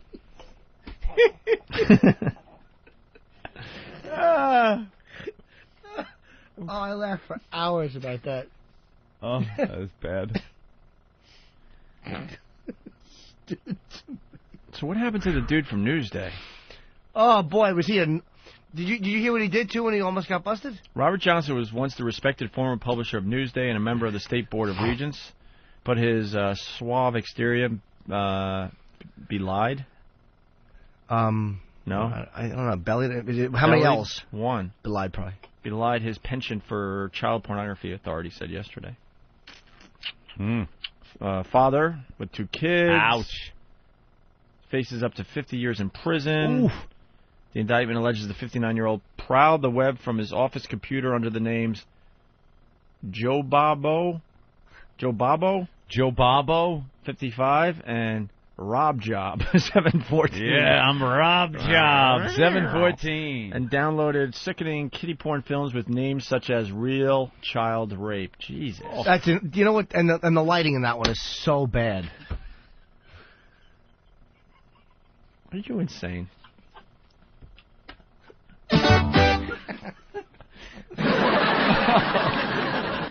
Oh, it's horrible. Hey, I'm not the one who downloaded it. The scumbag news guy is. Right. I don't watch kiddie porn. I think it's awful. He downloaded it, and apparently he downloaded it to his business computer. Yeah, because that will never come back to haunt you. At his place of work. Jesus. Then he found out that they were on to him. They were doing an investigation because they found these memberships, I guess. I guess these people sign up to memberships in kiddie porn sites. Yeah, they go to kiddie porn sites, and they buy like these movies on sites using what, credit cards? What do you do? I like to purchase some kiddie porn, and do I get American Express points with this? How much is that? How do you justify when your wife is looking through your American Express bill and 8-year-old sodomy comes up on the bill? It was just a little movie I bought. Jesus. A little movie. And then he panicked, they said, and he tried to eliminate the files using some kind of file sweeper. He bought evidence eliminator. Evidence eliminator.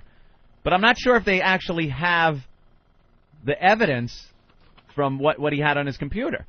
Reading that, it sounded like they don't have these movies. And it said they have record that he downloaded these things. He downloaded the kid rape or whatever it was. Maybe they can go to your files and see where you've been and what you downloaded. Well, that's it. Well, or they traced it through the purchase of the movie, but they don't actually have the files. They said that they're going to get him on some kind of evidence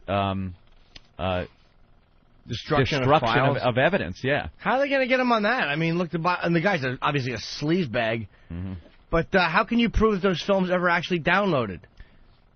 They might have a hard time with this in court, but the fact of the matter is, he's done anyway. He's ruined. He is ruined. You don't pop back from this one. Yeah, he quit all his jobs, and of course he did. In hiding. What an asshole. I watch child porn full time now. A real child rape. Yeah, wonderful. That's a good title you want to just plunk down your mouse on and download. Let's try to get the Greta Nice. stuff out of the way before we call it a day, guys. The what? Greta got some very All right. interesting audio about the Aruba thing. Greta Van Susteren. Yeah. Greta Van Susteren. We got a clip of the DJ in the case. Everyone knows the story, right? Yeah. I hope. Please, of course they do. Drew's a boogie. It wasn't Drew's a boogie. Stop it. It was the DJ from the boat, the party boat DJ, who was arrested on suspicion of being involved with the disappearance. That was the last place you were seen, kind of? Yeah. On this DJ boat. Yeah. Boat. And this guy is also the son of the judge, one of these judges down there. And they let him go. Then he starts talking to Greta, and his story starts falling apart. So I don't know. Maybe they'll rearrest this guy. Why would you talk? Shut up. Shut your trap. Shut your yap. Here's a clip of the DJ changing his story. Answer one quick question to me. This is what someone told me today, is that you voluntarily went to the police station and told a story to the police. Did you voluntarily, in the beginning, go to the police? Yes. You did voluntarily? Yes. Who told you to do that story? Is that Deepak? No, nobody. You just, out of the blue? Yes. Deepak didn't ask you? No. You know Deepak? No. You don't know Deepak? I don't know none of them. You don't know Satish? I don't know none And you of don't them. know you're on? No. You mean out of the blue, you just decide, hey, I think I'll go to the police station and make up this story? Yes, I have to take him to the airport. Yeah, he's... So you just made that up? Yes. Why? Don't worry. Just tell me why and I'll let you go. Just tell me why. Maybe I was trying to be a good person to help somebody. That's it. But helping guys you don't know. Yeah. You don't. Deepak says I heard you know Deepak from the cafe, the internet I cafe. just a client, nothing else. Not I don't know, and I don't talk to him or nothing. But were you trying to help him out? No. What story? Just quickly, what story did you tell the police? I cannot tell that. Just give me a little brief summary, and I'll go. I just told you guys already. I don't want to talk anything about the case anymore. I'm glad that I proved I'm innocent, and that's it. Wow. That story completely fell apart on Good him. work by the Dutch police letting him go, you fucking Aruban shitheads. They know nothing down Anytime, there. anytime your police force is wearing flip-flops, they're not going to be effective. And is there just reggae music playing down there everywhere? Oh. Like everywhere you go, it's just a soundtrack. It's all good, man. It's all good. Yeah, but she was killed, and you said you were involved. It's all good. Man. Good for Greta, too, man. She really went after that. I like the fact. Well, Yeah. wait, so you didn't know. Wait a minute. Okay, I'll let you go in a second. That was actually great the way she really roped this asshole into just yapping. So you knew them? No, you didn't know them, but you came forward and told the story to police. Why? I was just going to help him out. So these guys are accused of doing something with this girl. He reads about it in the paper down there, hears about it, and out of nowhere, out of the blue, just decides he's going to go down there and say he was also involved. Because you would do that. You would just read the paper, find somebody that's accused of some crime, and go down there and say, yeah, I was involved in this, that, the other thing. Right. And then when the police let you go, talk to Greta. What's funny, because I've been calling the police, telling them, look, you can come to my place and find my Spidey uniform. Yes. Spidey rapist, Jim. Fucking asshole. How bad is that police force The where they worst. can't poke holes in this guy's theory? He's so involved with this. He's so obviously involved. Of course he is. We're running out of show. Damn it. Let's go to the next clip. It's the security guard saying father helped make up story. The father of one of the kids. Is this the guy we were just listening to? No. Okay. This is a whole... I don't know. No, I DJ, don't it think so. wasn't DJ. Okay, no. Go ahead. He said the story being made up about dropping the girl off for the Holiday Inn was all something been made up. He and the Dutch guy and the Dutch guy's fathers, they sit and made up the story. The father, too? All of them. They made up. Did he specifically say, Deepak specifically say to you the father was part of that? Deepak told me that he and the family sit down and they made up the story. So family and not father. Well, I don't know who the family consists of, but I know the father was involved, according to him. Okay. They made up the story, and he said that they didn't drop the girl off because they say they will give the police something to hold that. Normally, when somebody's missing in Aruba, they will find them a few days later by a crack house or with some beach bomb or something. So they made it up. But then, when push comes to shove and nothing is going on, he decided to tell his brother we will talk the truth and say exactly what took place. Because by that time he and the Dutch guy were saying different stories, so something wasn't going right. Did they say why they created the lie?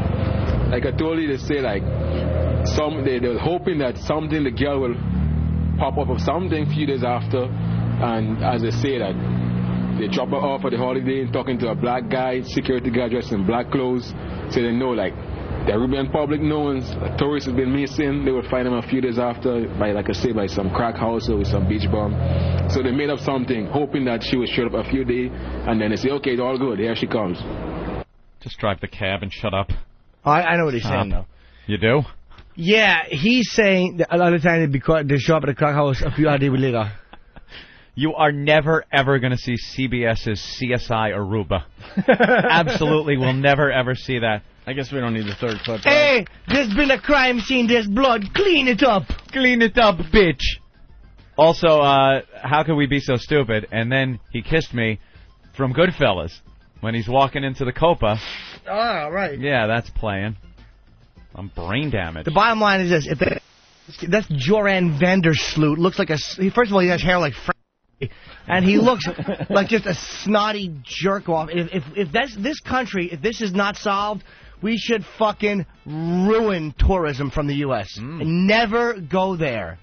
If these scumbags allow this to happen. Though. It's so nice. Yeah, they're doing a good job with that the themselves. Beaches and everything. I say ruin it, but let me get my cruise out of the way. All the other islands first. are advertising like crazy. Yeah. They smell. We don't They smell kill a victim. Right. Let's go to Matt in Jersey. Matt, what did you learn on the Opie and Anthony show today? Hey, what's up, buddy? Hey. What's up, little Jimmy? Hi, Matt. What'd you learn? The girls get tired of cunts. Pat from Boston, what did you learn on the show today? I learned Pat Battle has a hemorrhoid like a microphone cover. Pat Battle. Jamie, what did you learn on the show? Hey, man, what's up? I learned everybody knows why stuff means dead or boss, and random calls stink. If you don't believe me, listen to Don and Mike. All right, very nice. Let's go to Rob on Long Island. Hey, what's going on, guys? Hey. Yeah, I learned that Owen Wilson and Joel Steinberg are starring in the new Dukes of Hazzard.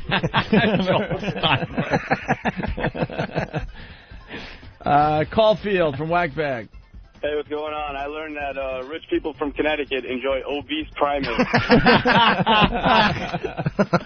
You guys suck. All right, thank you. Let's see. Chris, what's going on? Did the screener actually write Opie's primate on the screen? Yeah. Moron. Chris, what did you learn on the show? Learn? Everybody go home. The Opie and Anthony Show.